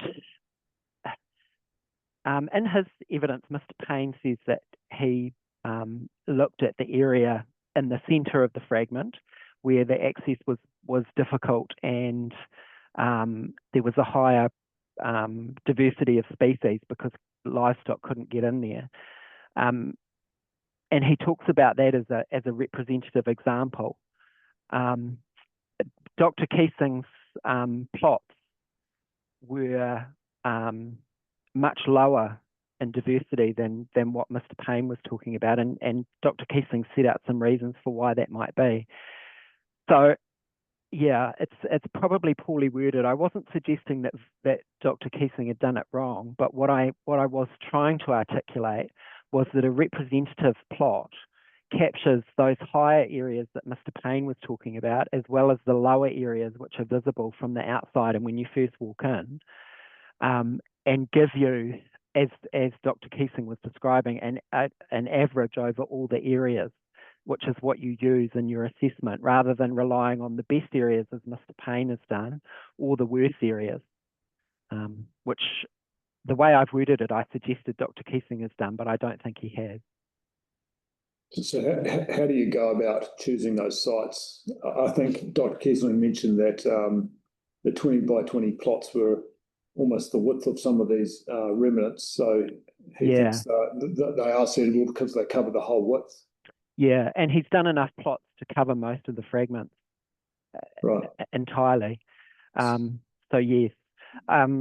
In terms of how you go about choosing, there is an element of subjectivity in this, but as Dr. Keesing was describing, you walk through the area and get a feel for what they look like overall, and then you try and locate your plot in somewhere that is typical. You don't, if you're looking at a lowland area, you don't situate your plot on the only hill in your study area, for example. You just try and capture that representativeness of the area. You can do it randomly, but if you locate your plots randomly, but if you do that, you have to have a much higher number of plots, and there's just not the habitat available to do that here. And you've seen the plot locations. Have you been on site, or did you? Yes, I have. Yep, I have. Yep. Yeah. Okay. Good. All right. Thank you very much, Dr. Bramley. There was just one other thing I thought it might be worth discussing, and that was effects on fauna, which was another point of contention between Dr. Keesing and Mr. Payne. And I've set out in my evidence that I think perhaps those effects have been overstated. I certainly don't regard them as being irreversible, given that the mining only progresses past the most suitable habitats for part of year 2, and it's most likely to be noise and lighting that are going to extend beyond the boundary, and both of those things can be managed. So if there were any questions in relation to that. I didn't have any, because I've had experience with that discussional topic in other contexts. Yes, yes. So I sort of understand it. But do you have any questions? I think we might have had those discussions together in the past. Yeah. Discussion as part of the vote. Yeah, I think we've all had those. Thank you. Yeah. Okay, cool. Thanks very much. Thanks, Dr. Brantley. Thanks.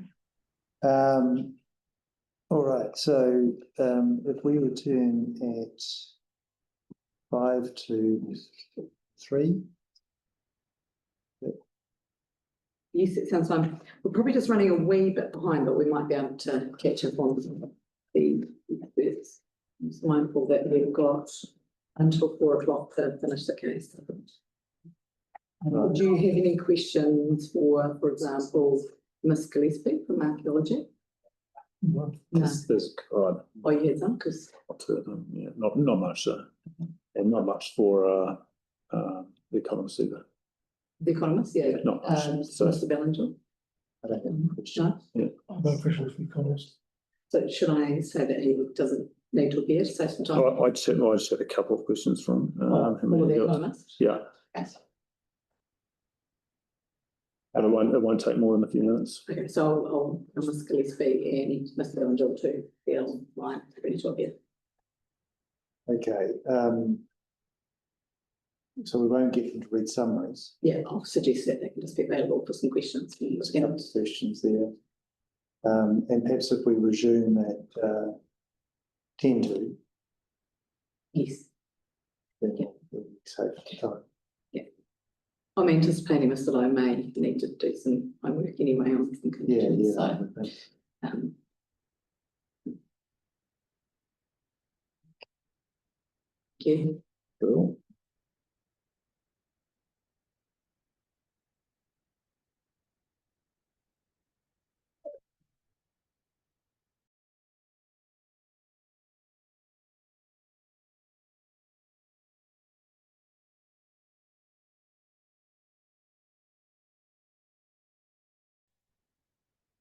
First of all, India Gillespie. Can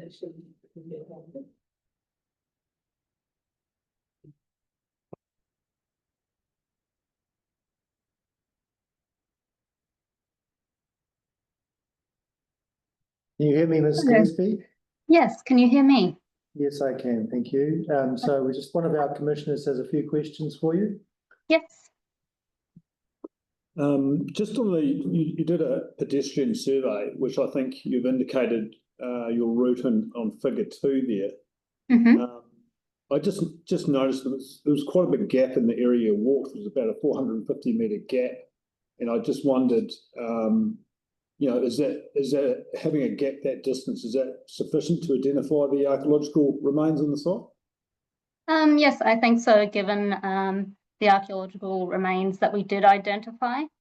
In the areas there were gaps, we didn't identify anything around that portion of the application site. So I'm confident we didn't miss anything in those areas. Right, so you sort of focused your walk on areas that you thought you might find stuff, is that? That's correct, yes. Okay. And just the last question, just in terms of the accidental discovery protocol, so I know that's probably a standard sort of condition you put in there. There's just a 24-hour period of time if you do discover something in terms of notifying the authorities. I was just wondering, is that sufficient time for them to do their work?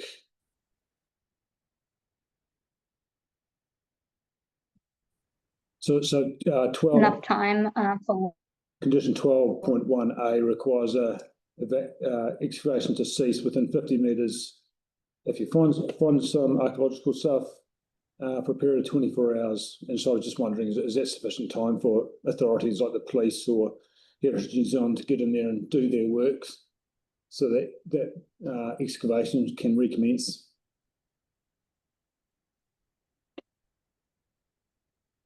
Yes, I think that's sufficient time for all required parties to assemble and take any further action.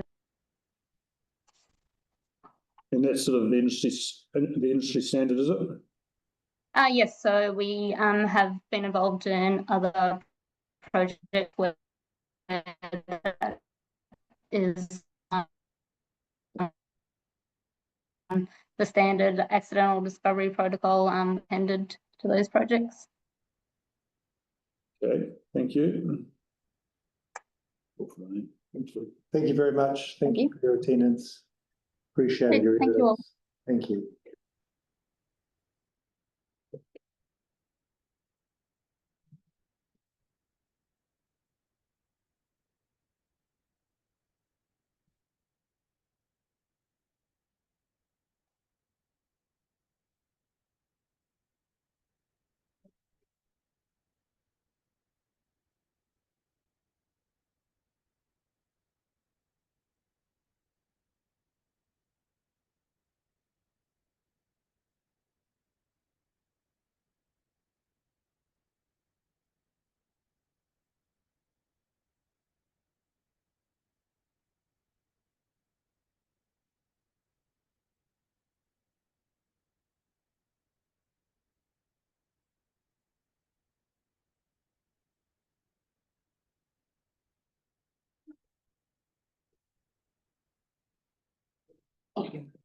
There, Mr. Bennington to He's on. I hope you can hear us. Mr. Manninghall, can you hear me? Yes, I can. Welcome. How are you? Wonderful, thank you. Cool. There are only a few questions, which I'm sure you're disappointed about, but my fellow commissioner has some questions of your evidence. Thank you for your evidence, by the way. You're very welcome. Happy to chat. So my first question just relates to paragraphs 41 and 42 of the evidence. You state that the proposal would provide a 1.3% boost to the regional economy's GDP. Mm-hmm. So you state that's regionally significant. So I was just wondering, at what percentage would you find that a proposal does not have regional benefit or significance? Yeah, I've considered this, and that there isn't a standard economic definition of significance in this context. But for me, what 1.3 is material. It's enough that it's going to be employing a bunch more people, paying them a bunch higher wages. It's going to support a lot more flow-on effects throughout the wider economy. So yeah, for me, this is significant. I can't really put a number on what not significant would mean, but for me, I think the number I provided is significant. I mean, I do flag in paragraph 42 what it might mean on a national basis. It would be the equivalent of adding another dairy processing sector and a red meat processing sector to New Zealand's GDP. So, I think everyone would agree that dairy processing and meat processing are significant economic industries. If you add them both together and add them again to the national economy, that would be a significant economic benefit to New Zealand. The proposed operation here would do the equivalent for the West Coast. Okay. And so, in considering that, did you consider I suppose the period of the activity, the temporary period of the activity? Yes, in that the additional revenue that will be generated lifts up the level of GDP for the period of the mining operation. And so the level stays that much higher over the entire period. What will happen afterwards, we don't know. But at least for the period of the operation being fully functional, I would expect a 1.3% increase to GDP in the region. Okay, thank you. Just turning to the tourism impact. In page 8, paragraph 73 of the evidence, you compare the 71 million export revenue from the mine to the international visitor spend on the west coast of 263 million. Now, I just had a question in my head. Is that a severe comparison, considering that the $71 million of export revenue will not be spent regionally? It seemed to me what you were saying there is that, the export revenue, 71 million, is high when you compare it to the benefit of tourism, but the benefit of tourism, most of it will be spent locally within the region, whereas the 71 million, that won't all accrue locally, will it? I would imagine the vast majority of it will do. I mean, it's going to be funding wages. It's going to be funding local spending on goods and services as inputs. Some of it will go back to the local owners. So this is a bit different to other mining operations that might have international owners where there would be returns to capital going offshore. So for me, the vast majority of that would be spent domestically. It's just revenue that's generated by someone overseas paying for it, and that's the same as tourism. And I would imagine the vast majority of that 71 million will end up being spent on either wages, inputs to production, most of which will be sourced locally, and then some returns to capital as well, which should also be domestic. So yeah, I think it's a valid comparison. And did you put a figure on that in your evidence? In terms of the proportion spent locally. Yeah. Compared to what would go to the investors. I haven't split it out, no. And I don't know precisely what the number would be off the top of my head. That's fine. Just moving on to something slightly different. So still talking about tourism. Yeah, some of the submitters have raised the issue that there's going to be an effect on tourism as a result of the mine. So the question arising from that is, would there have to be quite a significant effect on the environment for there to be a significant effect on tourism? I think it's more about the visual amenity landscape effects for me. I think you would need to see either a very, very large site that's visible from from a whole bunch of surrounding areas that might put people off. If there was an environmental disaster, that could potentially put people off, but I've seen nothing to suggest that appears to be a significant risk.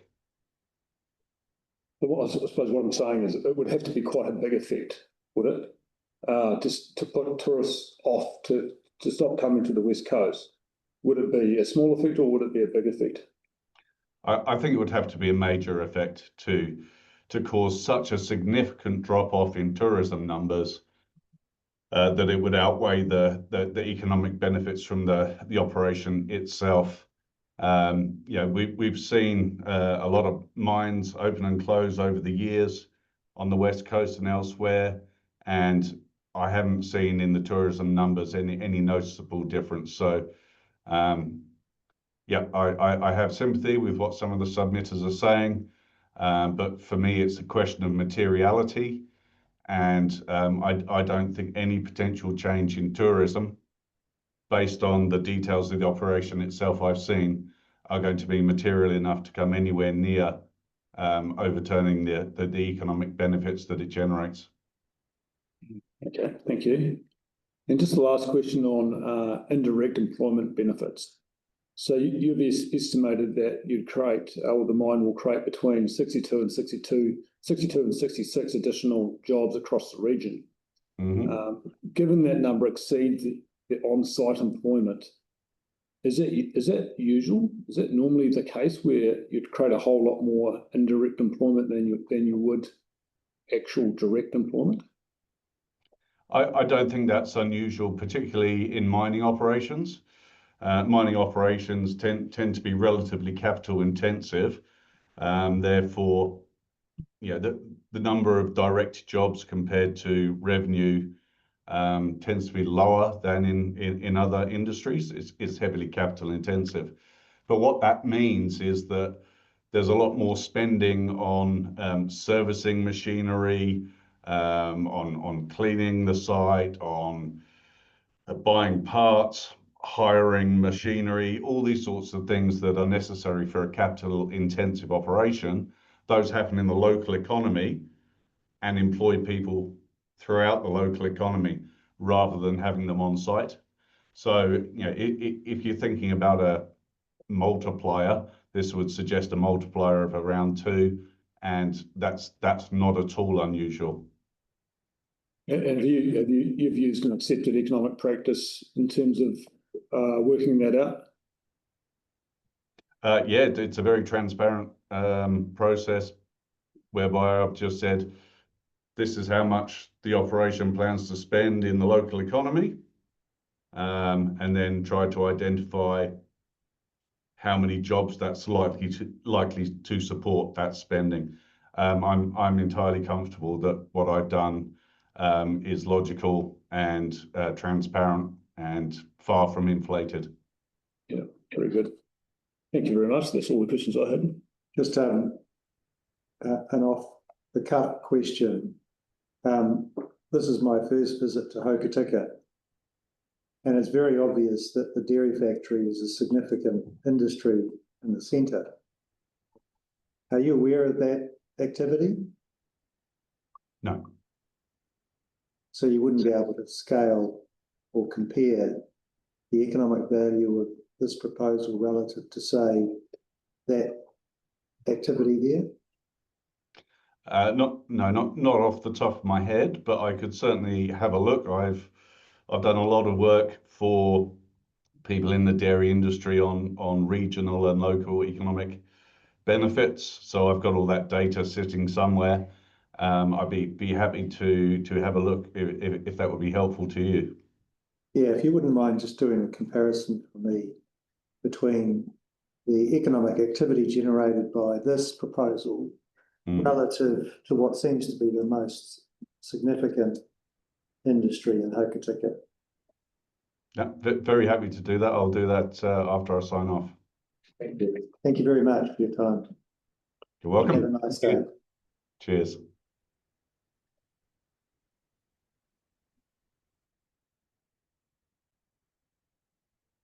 All right, so School Avenue, welcome.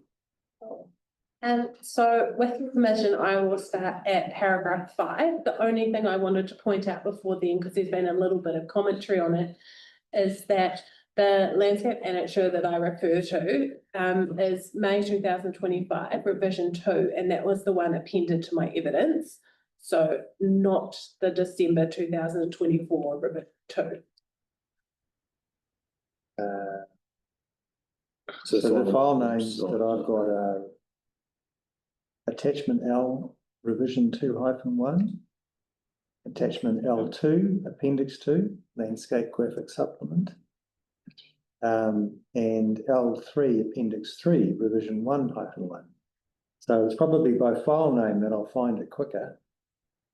So the file name on the website. Maybe the website. If its name's the same. Is Landscape Graphic Annexure 3466 3080 1978B1. V1. Flattened and compressed. So it's Landscape Graphic Annexure 3466-3080 V1. Correct, and it's dated May 2025. If you open it and see the front page, you should have the date on it. Okay.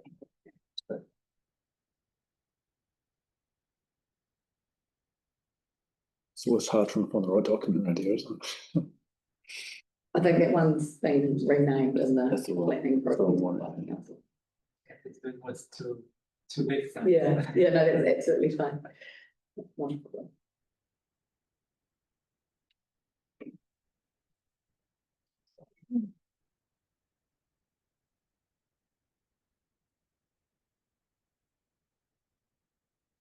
Yeah. So that's the one that Mr. Chase referred to this afternoon. I think about 30 pages or something. Yeah, Yes, that sounds right. thank you. So just starting at paragraph 5, so my assessment has determined that the application A does not fall within the coastal environment, B will avoid adverse effects on Tū Whare Whare Mahinapua Creek, Mahinapua Scenic Reserve and Lake Mahinapua, and C will result in less than minor adverse effects on natural character during mining and minor positive effects on natural character in the longer term. Landscape effects range from no effect through to minor adverse effect during mining operations. This is a result of the north-south mining path, the limited mining disturbance area, and the use of progressive rehabilitation. And I'd also add there the changes to the landform and the fact that the activity is transient and has an end date. Once mining is completed, landscape effects will reduce to less than minor adverse through to minor positive effects long term. This is because buildings and structures will be removed and the landform will be recontoured. The mining area will once again return to a pastoral landscape, but with the added benefit of further large swathes of interconnected planting and 3 new wetlands. Effects on amenity values relate to the proximity of the proposed mining activity and the processing plant, ancillary buildings, stockpiles, lighting, and resultant traffic, and the effect that the short-term change in land use from pastoral farming to mining might have on the locality's amenity value. Much depends on where the mining activity is visible from and how much of it is visible, whether the audience is static or moving, and how successful the recommendations are to mitigate any effects. In this case, the main audience consists of locals and tourists using State Highway 6 to travel locally and further afield, recreationalists using the local amenities that offer views of the application area, and residents of private properties. From some viewpoints, effects will be greater during the formative years of the mine life as planting is juvenile, so screening is less. However, this is balanced by mining activities starting away from residences and the Mananui tramline, Mahinapua Walkway. Out of all the components which make up the application, the processing plant has the greatest visual effect due to its height and its uniqueness in the surrounding landscape. However, only 2 out of 92 submissions raise concerns specific to the scale of the operation and or the height of the building, with neither submitter residing in close proximity. When considering all of the submissions, I note there are a number in support in relation to landscape matters, and these are summarised in figure 6 of my evidence. In terms of landscape mitigation measures, these include establishing setbacks, constructing bunds, implementing planting, limiting light spill, and using recessive colours for the processing plant. These will mitigate the effects of the application by softening and screening mining activity from view. In addition, a new ecological rehabilitation area created from vegetation direct transfer will augment the eastern edge of the site. This will increase the buffer between the mining area and the wetland, which would be unlikely to occur otherwise. To ensure landscape mitigation will be effective, I have visited neighbouring properties with permission, considered suitable plant species and growth rates, and have had input to both the landscaping and lighting conditions of consent. In terms of matters raised within the WDC landscape evidence and peer review, as part of the WDC Section 42A report, Mr. Wade Robertson has provided landscape evidence. Having thoroughly considered his assessment, as detailed in my evidence, I maintain my assessment as to the potential effects, mitigation measures, and consequent level effects arising from the application. In that regard, I note that in undertaking my assessment, I have A, considered the reality that the land subject to the mining activity is zoned and used for rural productive use, which anticipates mining activity when considering the effects on landscape values.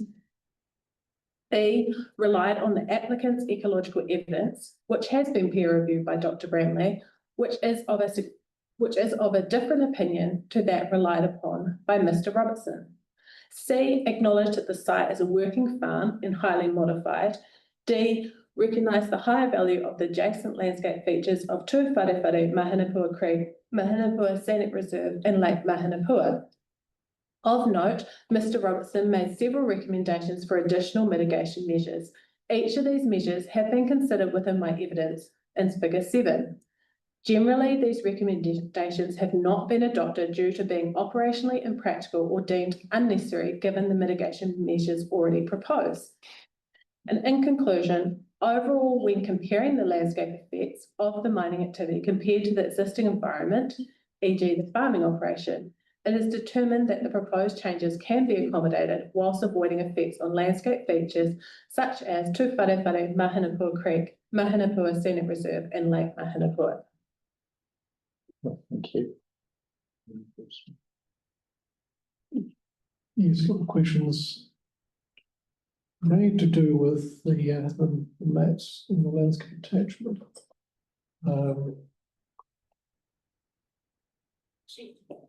Let's start.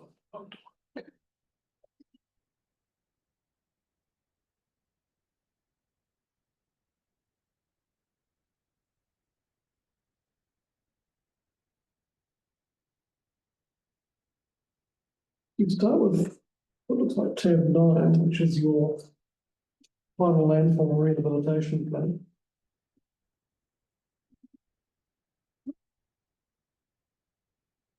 So the proposal post-mine was to reinstate surface values towards the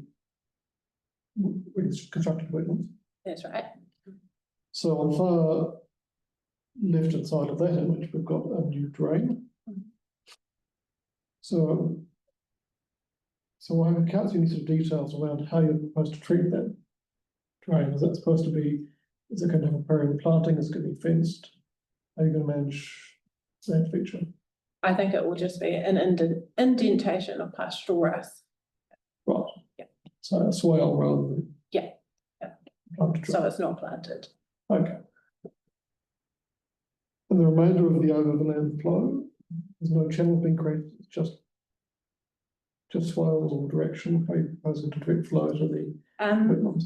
Yeah, I think it's just with the final contouring of the landscape after mining's been through. Okay. So you're not creating a new additional, so whereas the current site has physical drainage channels which cut through the dune system to Whare. Yeah. There's no proposal to create, replicate those drainage channels on the site. Okay. If I could then turn to tab 12, which is the landscape mitigation plan.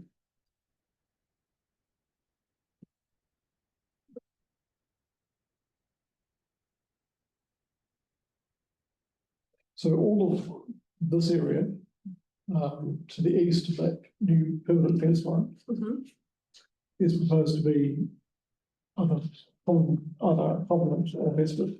Yes, that's correct. Okay. So what I think might be helpful in final maps is to have the whole of the area that's going to be covenanted or vested defined on the plans. Compared to what we've got is sort of text box off to one side.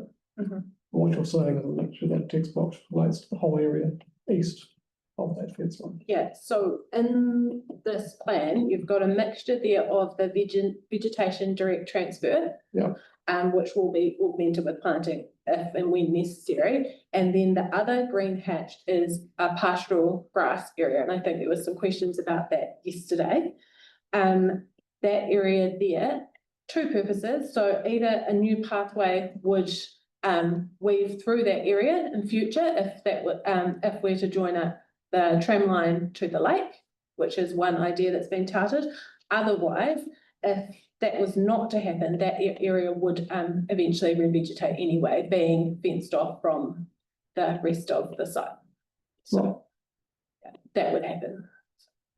So the current plan we're looking at, so the dark green is either a combination of vegetation transfer or new planting. We would only put enrichment planting in there if deemed necessary. So in the ecological rehabilitation management plan, there are some facts and figures in there that states how much cover we'd be looking to have. So yeah, that's basically a backup measure if we were to not meet those thresholds. I think it's around 80%. It is 80%. Yes.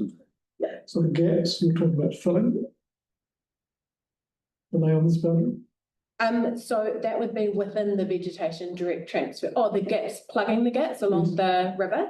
So there's one main gap and there's another minor gap. When you are within the creek, say on a boat, I've done the trip, it depends very much on the level of the creek as to what you can see into the site. You're really only seeing that eastern escarpment. You can't see beyond that. But should you have, and it would be for a very small amount of time, some machinery such as the mine field screening unit or something like that, planting up that escarpment would help with screening that. And also it would just ensure that there's continuous vegetation along that escarpment. But the size of those gaps that we're going to plug, they are really well illustrated. I can point you to a picture.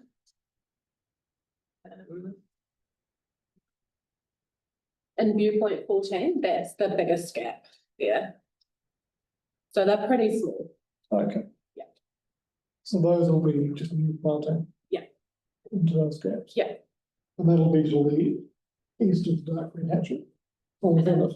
I don't think we go back. I'm pretty sure it is to the east. Yes, because it's on the escarpment, so yes, it will be to the east. Of the dark. Yes. Yeah. Okay. Thank you. Questions, thanks. In relation to the dune landforms, there was a different view with the peer reviewer on landform effects.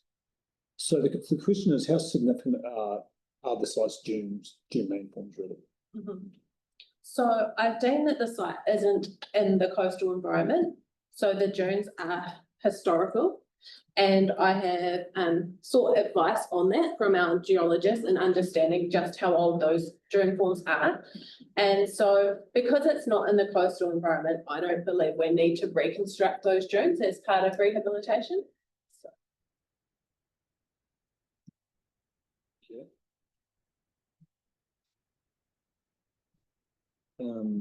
I suppose also just a follow-up question. I mean, how rare are they, I suppose, in terms of the wider context of the West Coast? So are there many of these left? Are there heaps of them left, or?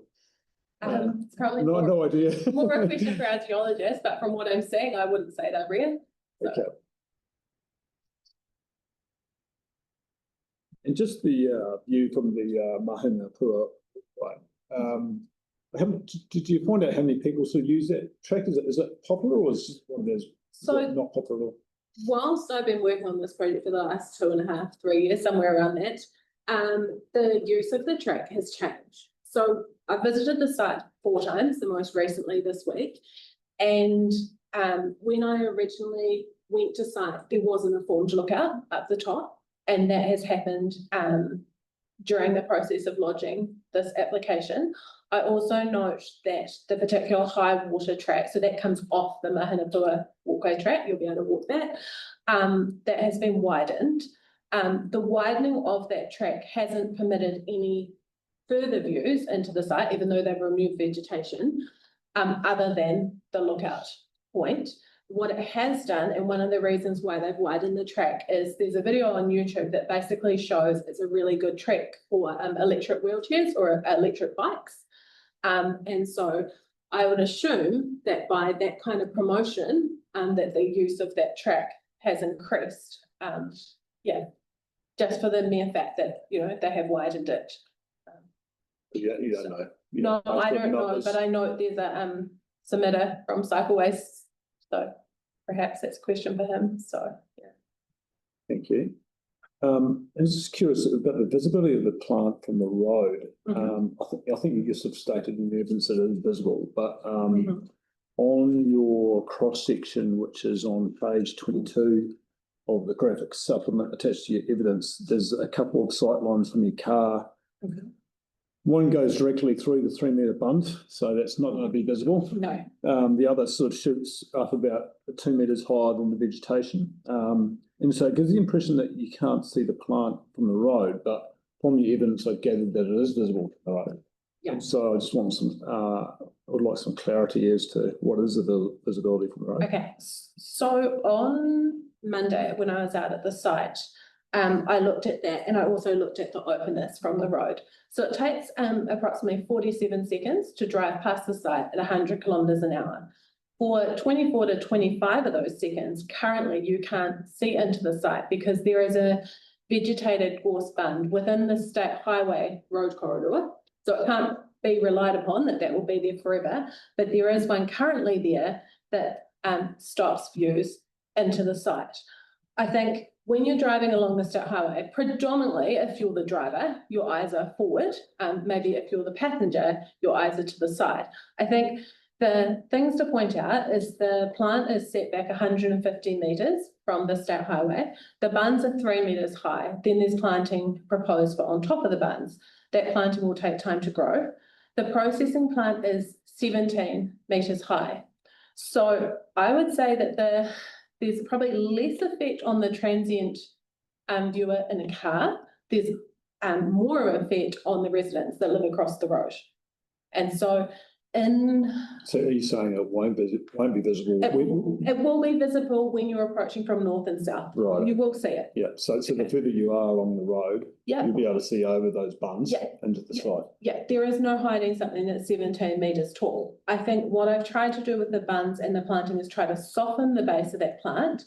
And then I've also tried to use recessive colours, again, to help that not stick out like a sore thumb. And the idea being one colour for under 5 metres where it will be seen against a vegetated backdrop and one colour for above 5 metres where it will be seen against the sky. You don't have you've shown us those colours, but not a picture with the plant on them, have you? No. Yeah. But there are beginning to be some examples around New Zealand of the 2-colour swatch done. There's a building next to the car park at Wellington Airport that's using that quite successfully. So the lower part is against Miramar Peninsula, and then the upper part is against the sky, and it works quite well. And apart from colours, did you think about any other ways to mitigate it, like having some sort of enclosure around it? It could have been a sort of. So what I think is really neat about the WMS proposal is it's an open structure. And so when you'll go up to 9 Mile, you'll see how the colour there has been carefully selected and how the open structure, as opposed to having solid walls, actually really helps with it doesn't appear to be so bulky and have the hard, rigid edges, because you can see through parts of the plant. So yeah, I think that helps with the mitigation, rather than being some kind of almost like tall multi-story building. Yeah. Thank you. On page 33 of the evidence, you talk about the removal of the planting. Someone suggested that the planting is removed. Mm-hmm. I think you made a comment saying the applicant's willing to do this, but you don't think it should happen. Mm-hmm. What was your reason for that? Was that a biodiversity reason, or was that an amenity reason? So a couple of things. So my expert preference is never to have planting and then have it established and then just rip it out. I think there's a couple of things that come into play there. When you're driving along the state highway, you're not guaranteed to have that view, and that view is not always going to remain the same. Yeah, I just don't think it's good practice probably to rip out plants. However, we've had discussions as an applicant team, and WMS are happy to take it out if that's something that would get across the line. And remove the bunds. And remove the bunds. Yeah. And do you see, I suppose, as it Mr. Robertson, he's coming at from a point of retaining the openness of that landscape. Mm-hmm. And so he's saying that's an attribute of the landscape that's worth retaining. Yes, but your view is that you'd be better off with planting there. Yeah. And I think we've got to be really careful, because only 50% of that time where you're driving down that road is there actually views to the east. It's not 100% of the time, and it's also not the only time that you see views to the east. And I kind of liken it to, if a farmer does a bund there, he can do a bund as of right. If he puts a shout about, if he puts a woodlot in there, there'd be a similar type of effect. So you're sort of coming from a sort of mid baseline point of view, and also that the fact that there's other views available to the east. Just moving on to talk about the final void wetland. Mhm. And, that will discharge to Paripari Creek. And there will have to be a new water channel for that discharge, won't there? To the creek. And has that been designed, or how does that overflow to? It's in the same way that the other two wetlands were described. So. Right, which is. So I'm speaking of Dr. Keeson. Yeah. Nodding, yeah. How Dr. Keeson talked about the other two wetlands is what you'll get. Right. It's not going to be a big hole or anything like that. So it doesn't discharge, it just flows over land, or? Subsurface discharge. Oh, right, okay. Yeah. Okay, so that makes sense, yeah. I think the final void gives an impression of it's not intended like that, it's intended just as an easy place. Yeah, okay. I know, I was just wondering from a landscape point of view, whether you'd have to design a channel out there.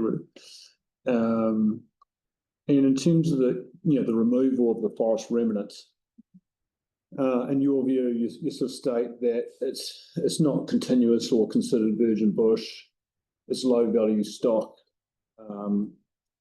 So it's got stock interference, there's weed infestation. And are these more ecological considerations, or are they sort of landscape considerations? The landscape considerations, and then when you compare it to the scenic reserve immediately to the south of the site, it's really obvious that the quality of this bush is less. And if someone being one of the neighbours or driving past the site at 100 k's an hour, are they going to notice, the quality of the biodiversity from a landscape perspective? No, I don't know if they would. I think even when these fragments are removed, because you're looking at the fragments against a green backdrop, you're not going to notice that they've been removed really, because of the distance between the driver on the state highway and the distance across the pastoral fields. And there's also a change in height as well. So in its context, the person's not going to miss this. No. Okay. And just on the permitted baseline, you talk about you're comparing the effects of the plant against the effects of an agricultural building of an unlimited size. Is it likely that a farmer is going to build a shed of an unlimited size? I think Mr. Lowe will talk to this some more. Yeah. Mr. Lowe, righto. Yeah. Yeah. And just in terms of the last question, just in terms of the positive effects. So, this was what you're sort of saying is that this removal of the forest fragment that will cause an adverse effect, but it will be replaced by the positive effect of the restoration planting. And so, I suppose the question is, just how long that will take to manifest to a point where it replaces those effects. So I do have some growth rates in my evidence, and it is also assumed that, and it's stated pretty clearly in the conditions, that different areas of planting will occur at different times, depending on where the mining is, basically it relates to where the mining is starting and where it is considered that we need to put our efforts into mitigation the earliest. I think it's worth noting that there's, with the landscape mitigation proposed, there's 1.8 hectares of new planting just associated with landscape mitigation as well. And that doesn't account for any of Mr. Keeson's rehab areas. So are you saying the landscape planting, the buns? And so the planted buns, the infill between the buns and the planting along the northern boundary. Okay. So yeah, at the moment, and you'll see this when you visit the site, between the car park and the creek, there is no planting at all. And the idea is that you would, eventually, the planting along this easement would be like a finger stretching out from the bush. That's the very long-term picture. So the position is basically there's an effect from the removal of the forest remnant, but in the context of what's around it, Yeah. It's not significant at all, and Correct. plus there's positive effect created by the restoration and all the other planting going on. Correct. Okay. Very good, thank you very much.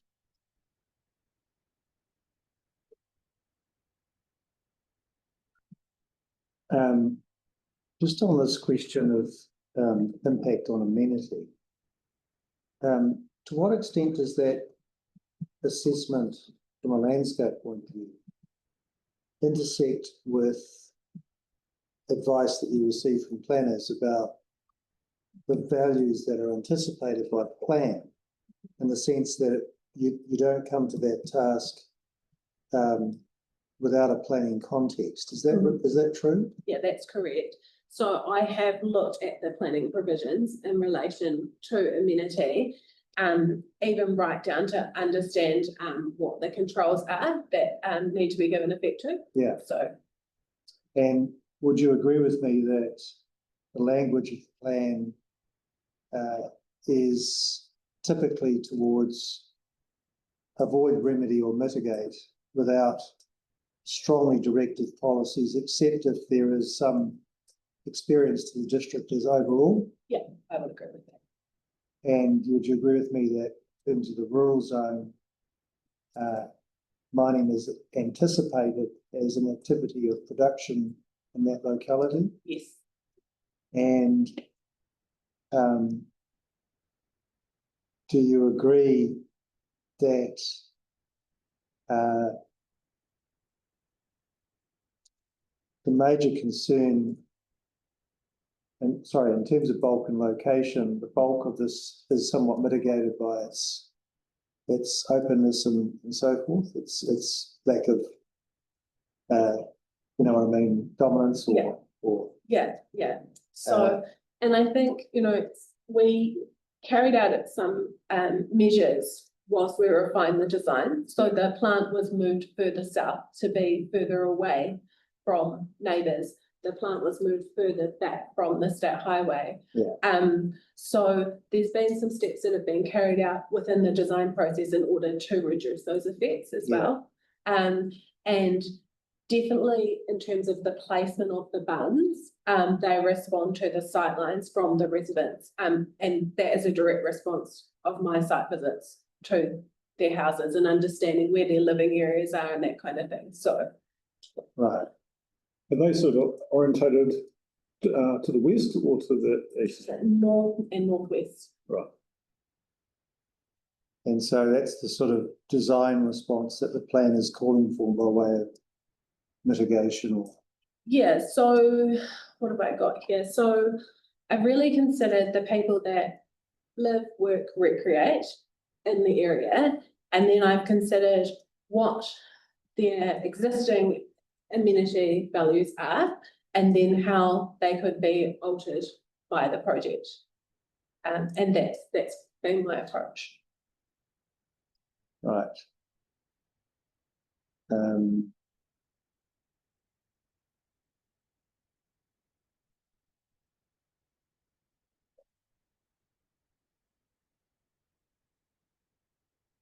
Seems to be quite a strong emphasis in the plan about worrying about signs. You know, Science, yeah. It seems to be the biggest risk there. Don't worry about mining, it's the signs we're really worried about. We'll take note of that. No, thank you very much.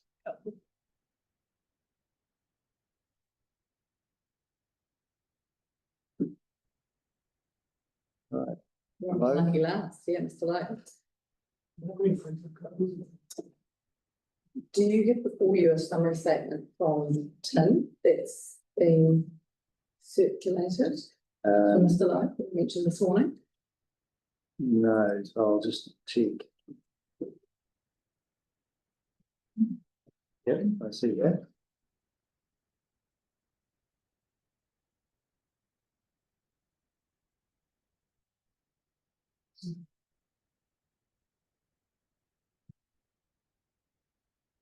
No, that's right. Yeah.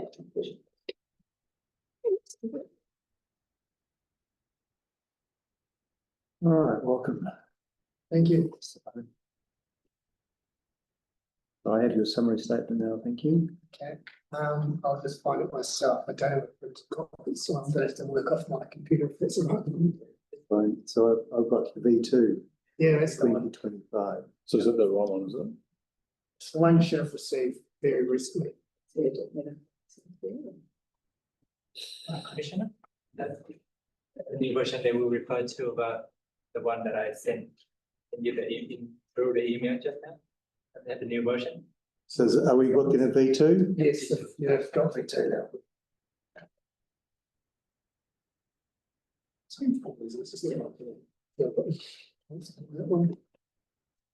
Sorry, just bear with me for 1 minute.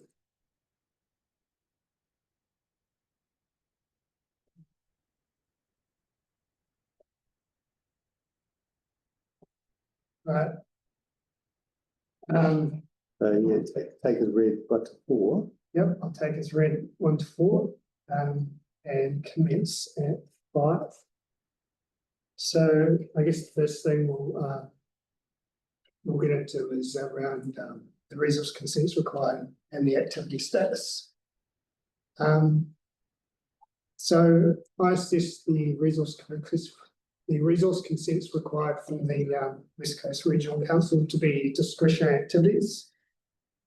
In my evidence in chief, I assessed the resource consents required from the Westland District Councils for the mining part of the activity and to construct and operate the new access way to be restricted discretionary activities. In my evidence in chief, I accepted the assessment of Ms. McGrath's 42A report that the vegetation clearance was a discretionary activity under Rule 5622C.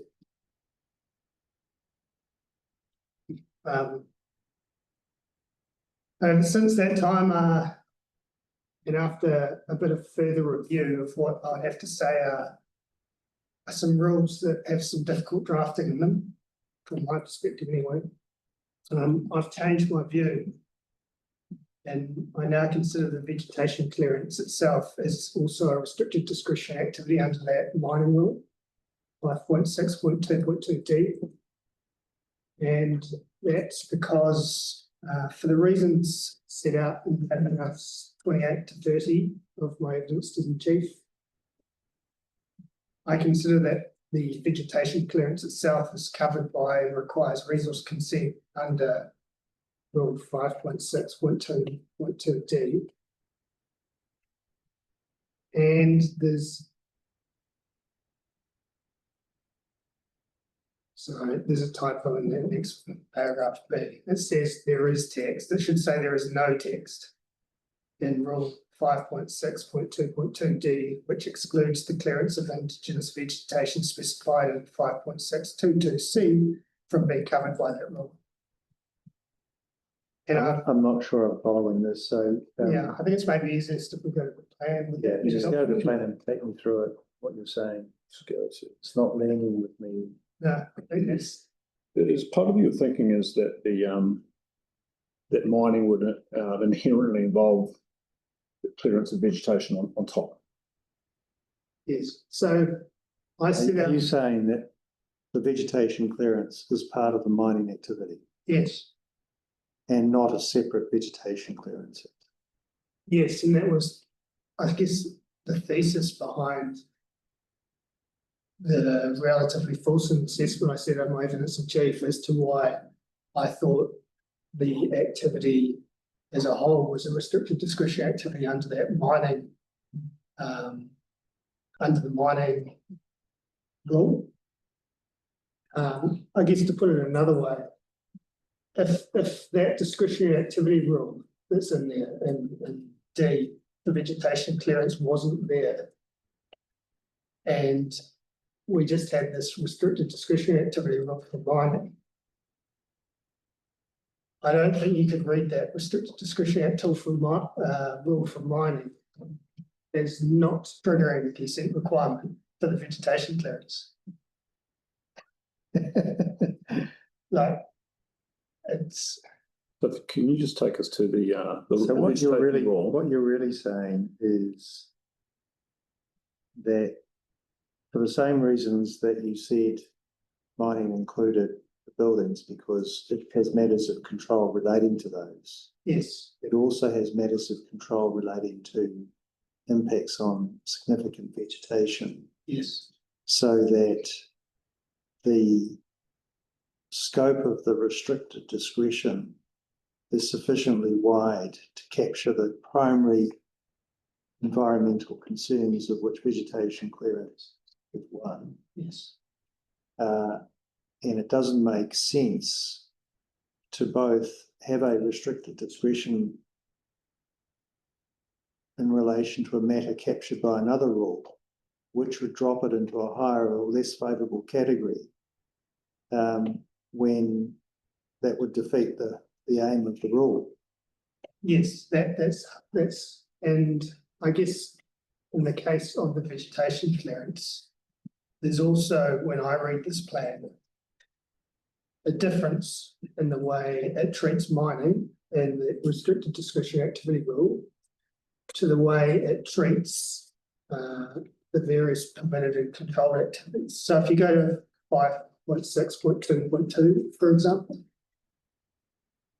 it has as a permitted activity, if we took the existing use there, any agricultural use as a permitted activity.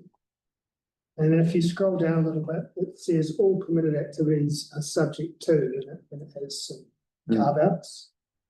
And in the third of those, and I have to say the wording of this I found a little bit difficult, but it's around no modification or effect on ONL or any area of significant indigenous vegetation or habitat, and then it has in brackets except as specified in 5.6.2.2c, which is that discretionary activity rule.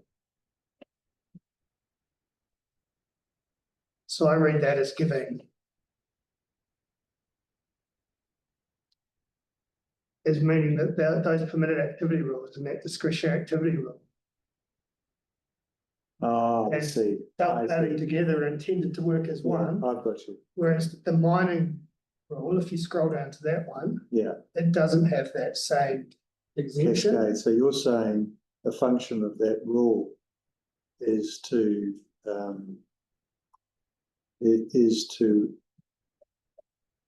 is primarily to provide a pathway for permitted activities to, or provides the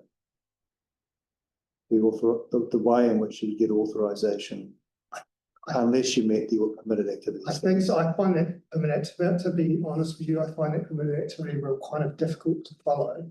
But what is clear to me is that this intended to be a clear link between the two. Whereas, and if you contrast that with the mining rule, there's clearly no link. And in my view, reading it, that appears to be deliberate because it's the only one that doesn't have it. And it would also be consistent with the approach taken to the performance standards, with table 7, under which also are explicitly excluded from mining. That rule was also mentioned in the first bullet point. So any agricultural, existing residential forestry below an altitude of 1,000 metres. Yeah. Except clearance as vegetation is specified by that. Yeah, I read that. Yeah, so it's kind of mentioned twice, I suppose, in that rule because it's captured by that subject to, and then I read that first bit, and brackets is applied to the forestry because of where it sits in that sentence. But so there's a separate rule for the mining rule, though, isn't it? I mean, that exclusion is applying to permitted activities. sorry, I'm not quite sure I get. What I'm saying there. Yeah, I'm just wondering how applicable it is, because what it seems to be saying is that you're permitted, but unless you were required to consent as discretionary activity under C, Yes. that's fine. Okay, and then D. Where are we? the mining rule doesn't mention that at all, does it? No, and I read that. So there's a question as, you know, was it supposed to be one all-encompassing rule that dealt with all the mining, or was there expected to be a separate consent for any vegetation clearance associated with that mining? And you were saying it would be nonsensical for it to mean that mining would also have to get a separate consent for the vegetation clearance, which is inherent in any mining activity, or almost any mining activity, because it's still involved in vegetation clearance. Yeah, and yes, exactly. And it seems to me that when you look at the plan as a whole, there's quite a bit of care that's been taken with the mining provisions all the way through it. And they culminate in this rule. And it would be that seems to be quite consistent with 4.13, the policy framework. If you read A, B, C, and then methods A, have a look at that. That suggests a self-contained regime informed by policy. yes.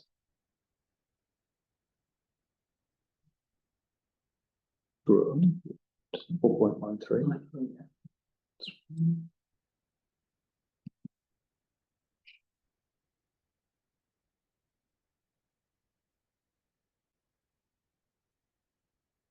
Yep, and that would if you read, yeah, and methods under A as well, I'm sure you've picked up.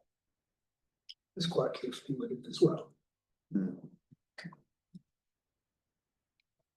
Yep.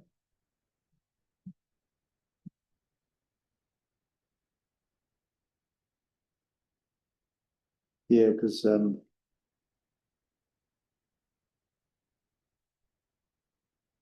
mining comes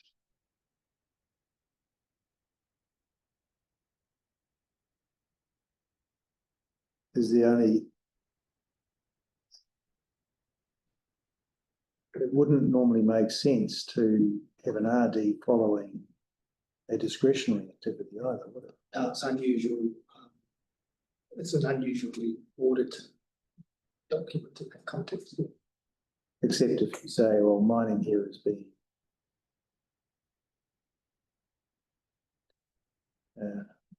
siloed. Yeah, and I guess the other thing that really struck me reading this plan was a distinct lack of RD roles relative to most plans that I've come across. Most things are either permitted or they're not down to discretionary. So again, that just leaves more credence to my thinking, I suppose, in my head that it's quite a deliberate outcome. Well, it's easier following your argument. Look at the plan. Yeah. Listening to it. Yeah. You said, so it wasn't landing with me at all. And I suppose the only other thing that I haven't mentioned in my summary on that context, I think that's consistent with the activity status that was noted in the application documents when I first made. So it's sort of full circle.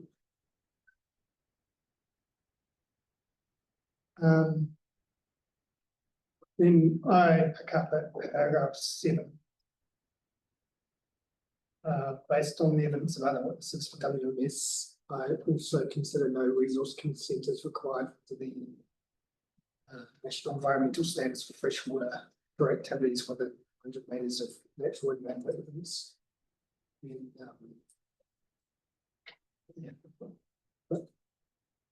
I think the application states is applying for that, regardless of what your view is. So I suppose if it was our determination that consent was required, then you're applying for it. But it's your evidence that it's not required. Yeah, so I picked up the application in February this year, I suppose, I guess it was. And I saw that and I quizzed as to why that was. I was giving an explanation around it's of course someone might have mentioned it earlier, it was sort of a precautionary approach to make sure that applied for every consent they might need, given the involved nature of all those works. But it became fairly clear to me after talking to Mr. Ricker and viewing his evidence that when you lined that up with the rules, then nothing was triggered. So if you don't need to go down the path of justifying the functional need, for example, of the mine in that eastern area, I can see if I'm doing it. So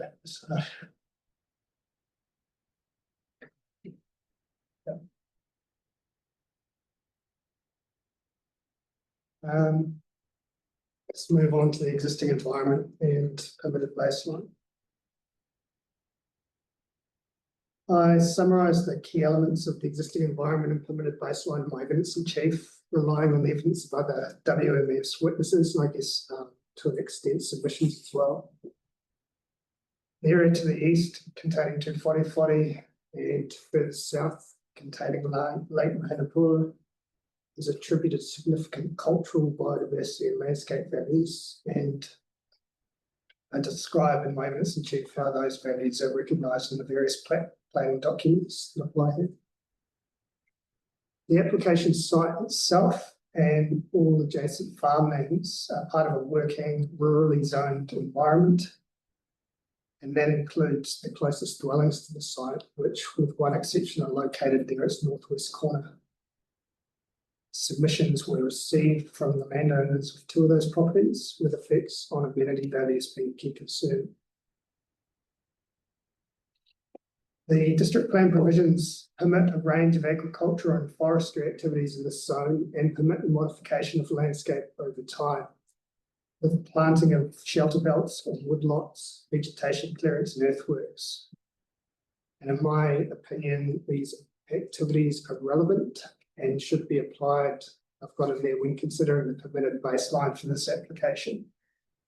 And I guess I've reflected on that a little bit, Commissioners, in the context of the discussion that we may have had with Ms. Booker on day 1 around how much of that is true permitted baseline in terms of a black and white, hard and fast applying it to this application, and how much of it is just when you're considering the effects of this activity and considering those in the context of the planning documents as to what's expected in the environment that we're dealing with. And I guess from my perspective, in a true permitted baseline sense, 2 bits that really stand out to me as being important are the ability to plant shelter belts and woodlots across the site in the context of the potential loss of views due to the planting and spring planting. They seem to be directly relevant to me. And the other bit is the permitted nature of the vegetation clearance within those forest fragments, and also the there being no restriction on having to fence them off from stock.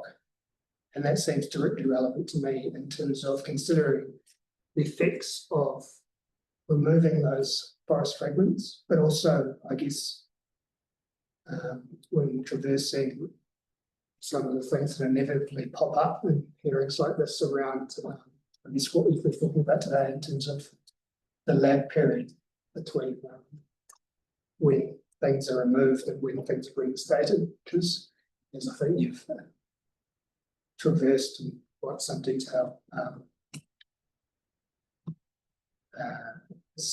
if you apply the permitted activity rules to those fragments, it's inevitable that they'll degrade over time. So I guess those are the 2 bits to me that really stand out in a true permitted baseline context, and the rest, including the noise of heavy vehicles and things, and land disturbances. There's potentially more in the what the plan anticipates and expects to occur in this environment. And the noise is probably a good one, isn't it? When, for a rural environment, they would have expected periodic intrusions with noise and, a dairy farm or dairy truck turning up, morning and night and that type of thing, but potentially not a all day, 24 hours, 24/7 noise. Yeah. Yeah. So if Mr. Payne's area of heartland remnant forest comprised less than 2,000 metres squared, reality is the applicant would have come to this application and removed it already as of right. And then you're left with what Dr. Keesing has described. Yes. And the debate around whether that's representative or not becomes somewhat theoretical in that planning framework. Yes. I can see a line of logic. And I guess the other thing that I've been grappling in my head with, and you may have a bit more knowledge on it than me, is that there's a temporal basis to those permitted rules as well, and that it's 2,000 square metres every 5 years. This activity is seeking consent over a 15-year period, so it's logic to me says if the landowner enacted their permitted rights over that 15-year term, there could be none of it left. I'm not sure whether that sits under the true permitted baseline context, but I think it definitely sits under the what could be expected to occur in this environment sense over the next 15 years. Well, it rather devalues the temporal impact of that question. Yeah. Because you could say, do you want in 15 years something that's growing, that's protected, compared with something that may be gone in 15 years? Yeah, and I guess the only reason it's still there is it doesn't seem that the landowner's chosen over the last 5 years to head in there with a chainsaw. My message, Them not to. Tell them not to touch it. Do this process. my maths is notoriously bad, but so I was just trying to calculate that in my head. So you can do 2,000 as a right over 5 years, so it's for 15 years, so you get 6,000 square metres as a right, whereas what's moving is 4.6, or depending on who's measuring it, 4 hectares. Yeah. So you wouldn't be able to do what you've just said, is you couldn't remove it all as a right in 15 years, but you could remove 6,000 square metres and continue to do it.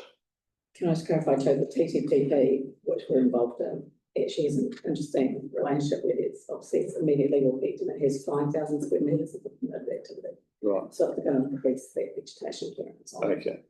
So you get to 1,500. So that is one. Yeah. Yeah, at the moment, You're also right. we've got services legal effect. And we had a conversation with Ms Crawford before about the buildings, which she referred to you. Yeah. And so I think the proposed building is 17 metres high, which is probably, I'm not quite sure what the standard is in district plan, probably lower.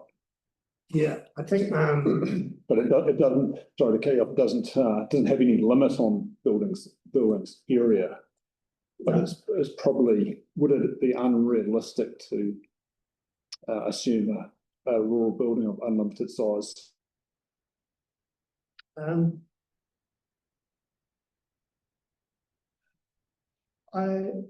think unlimited size, yes, but I guess I'd have to give some more thought to what would be non-fanciful on the site.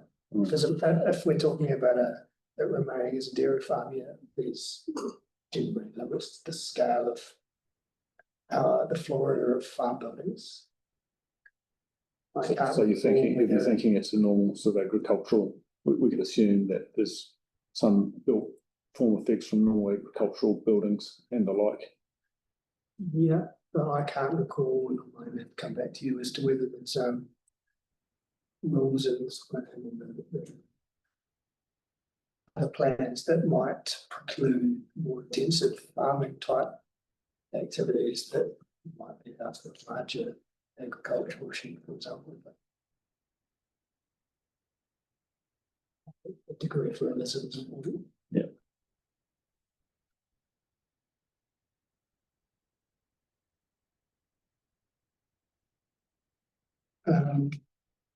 So I'll pick up there at paragraph 12. The original application contained an assessment of the relevant planning documents, and I included a list and link to electronic versions of each in Appendix 4 of my evidence. Chief, the Section 42A reports of Ms. Clark and Ms. McGrath also identify and address provisions. In the interests of brevity in my minutes, in Chief, I don't repeat a full analysis of all the planning instruments, and instead focused on the provisions which I consider most relevant in considering the key issues pertaining to the applications. And I've identified those as the National Policy Statement for Freshwater, insofar as it relates to effects on Te Whare and the neighbouring drinking water supplies. The National Policy Statement for Indigenous Biodiversity and its directive provisions on managing effects on biodiversity within and adjacent to the application site. The West Coast RPS and its directive provisions on managing effects on Indigenous biodiversity within and adjacent to the application site. The District Plan, with a particular focus on amenity values in the landscape, and the proposed TTPP for the same purpose. Based on the evidence of the WS witnesses, I assessed the proposal to sit comfortably with those provisions, and I guess until Ms. McGrath changed her view after completeness, I also assessed them in a non-compliant context and was fairly comfortable that they were not contrary to the provisions of the district plan. And in particular, I've assessed that the district plan and the TTPP are directive that mining is to be enabled in the rural zone, and that the proposal will avoid, remedy, or mitigate its adverse effects in line with the district plan and TTPP provisions, including effects on amenity values. That the approach proposed for managing effects on ecology, biodiversity, Hannibal Creek and wetland aligns with directive provisions and those documents that I've set out there. There are a suite of provisions which address interests to Patini Ngāi Tahu, including a number of proposed new provisions in the TTPP, which I'll leave to the Runanga to speak on as they consider it appropriate. And that there's no other directive objectives or policies in the planning instruments which address other matters that the proposal would conflict with.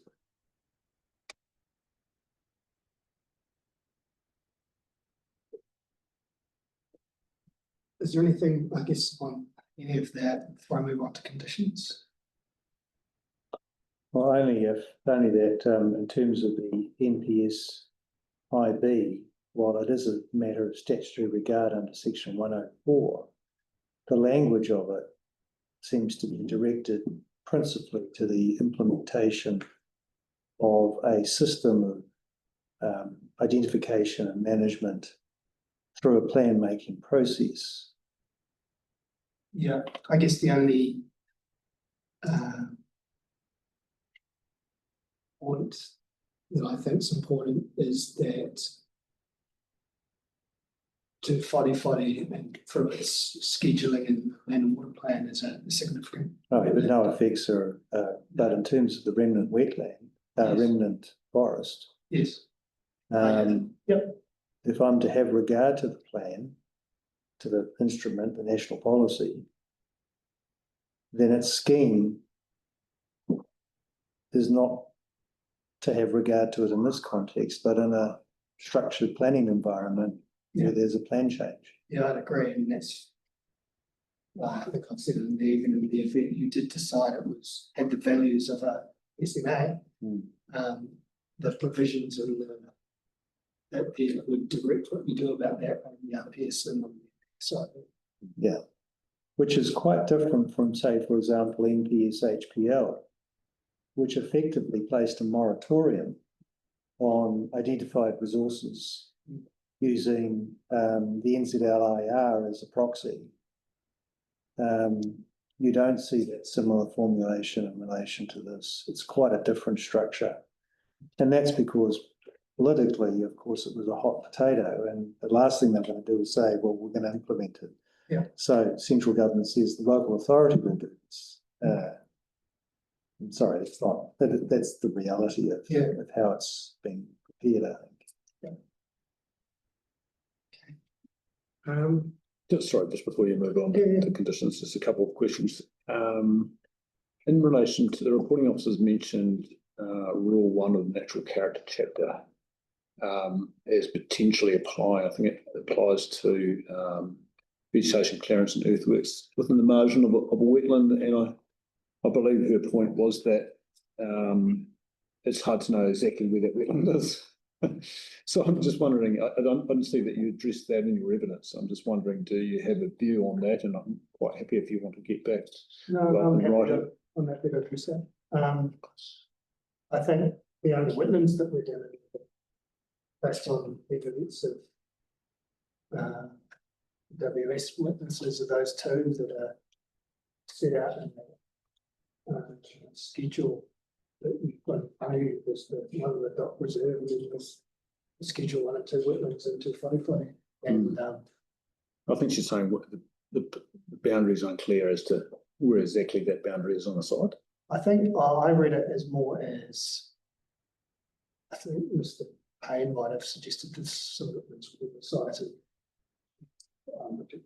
But if it is if it's she's purely referring to those scheduled wetlands, I don't think it is unclear, and the application's fairly clear that there won't be any earthworks or vegetation clearance within the eastern escarpment area.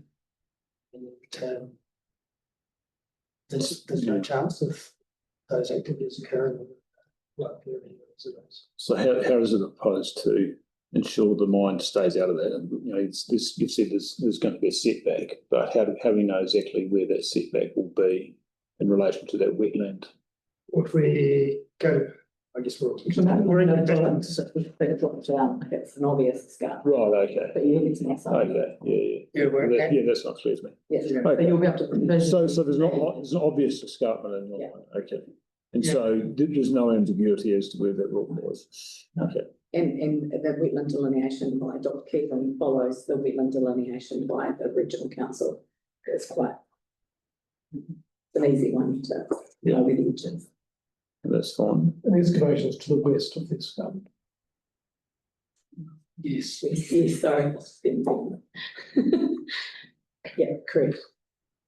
Just in relation to the NPSIB, the cautionary approach in that.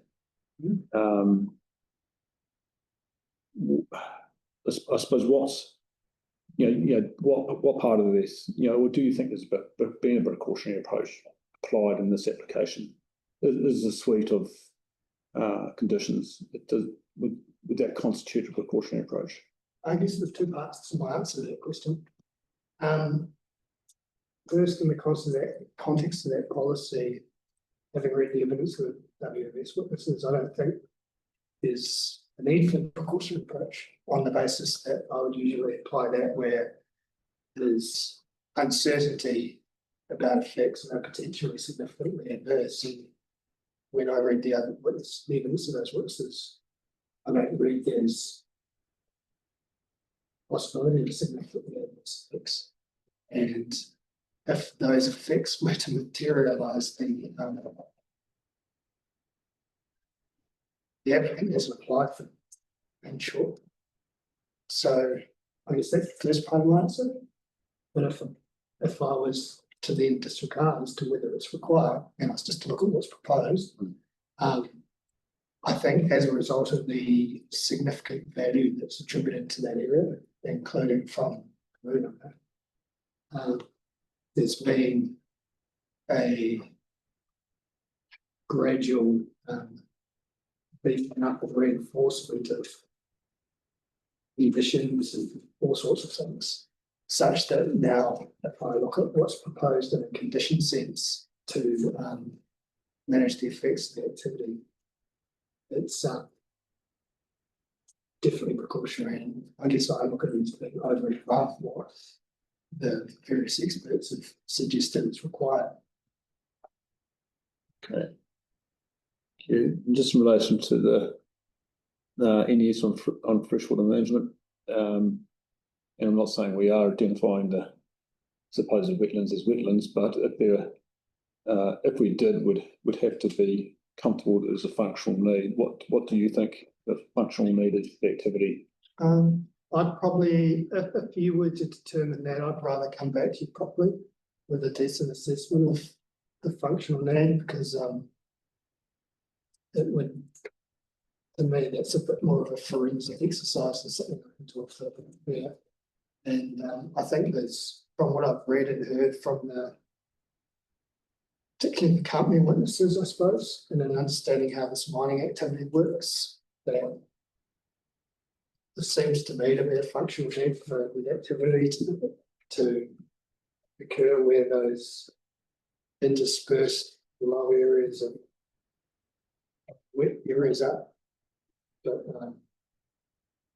yeah, something. Okay.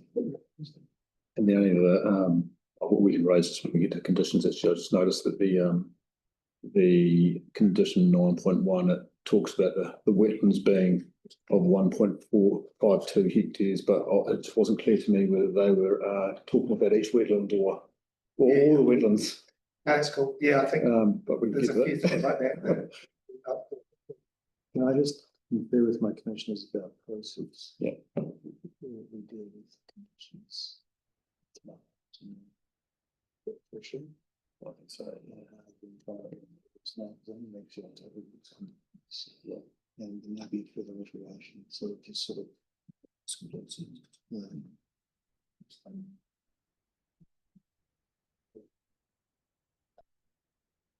We were just talking about the idea, rather than having you go through conditions now, because we're at the end of the day, and it's not going to be meaningful for me anyway.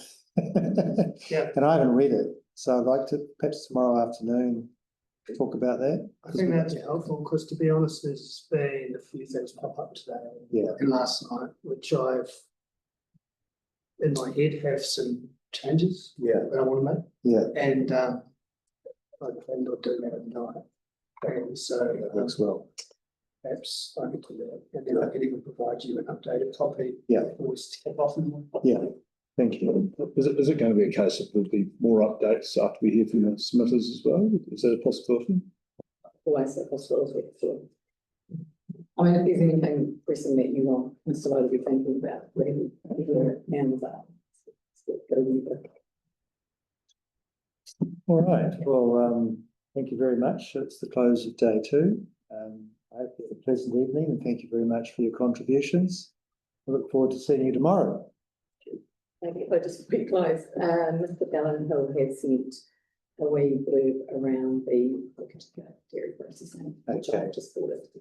All right. Well, if you could give that to us, Tim, I'll read that with interest. Right. I hope you've all got an umbrella. No.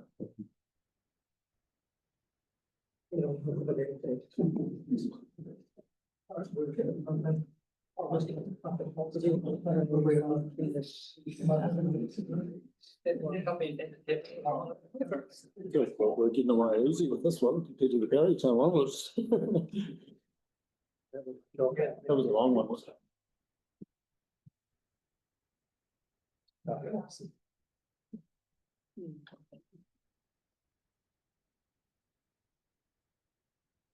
I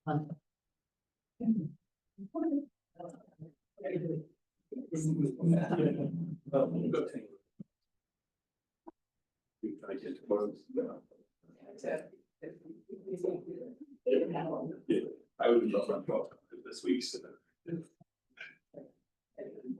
Yeah.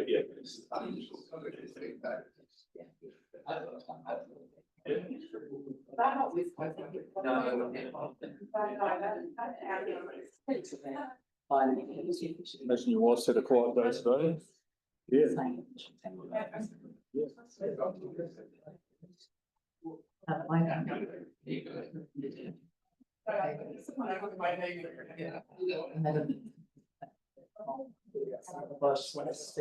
So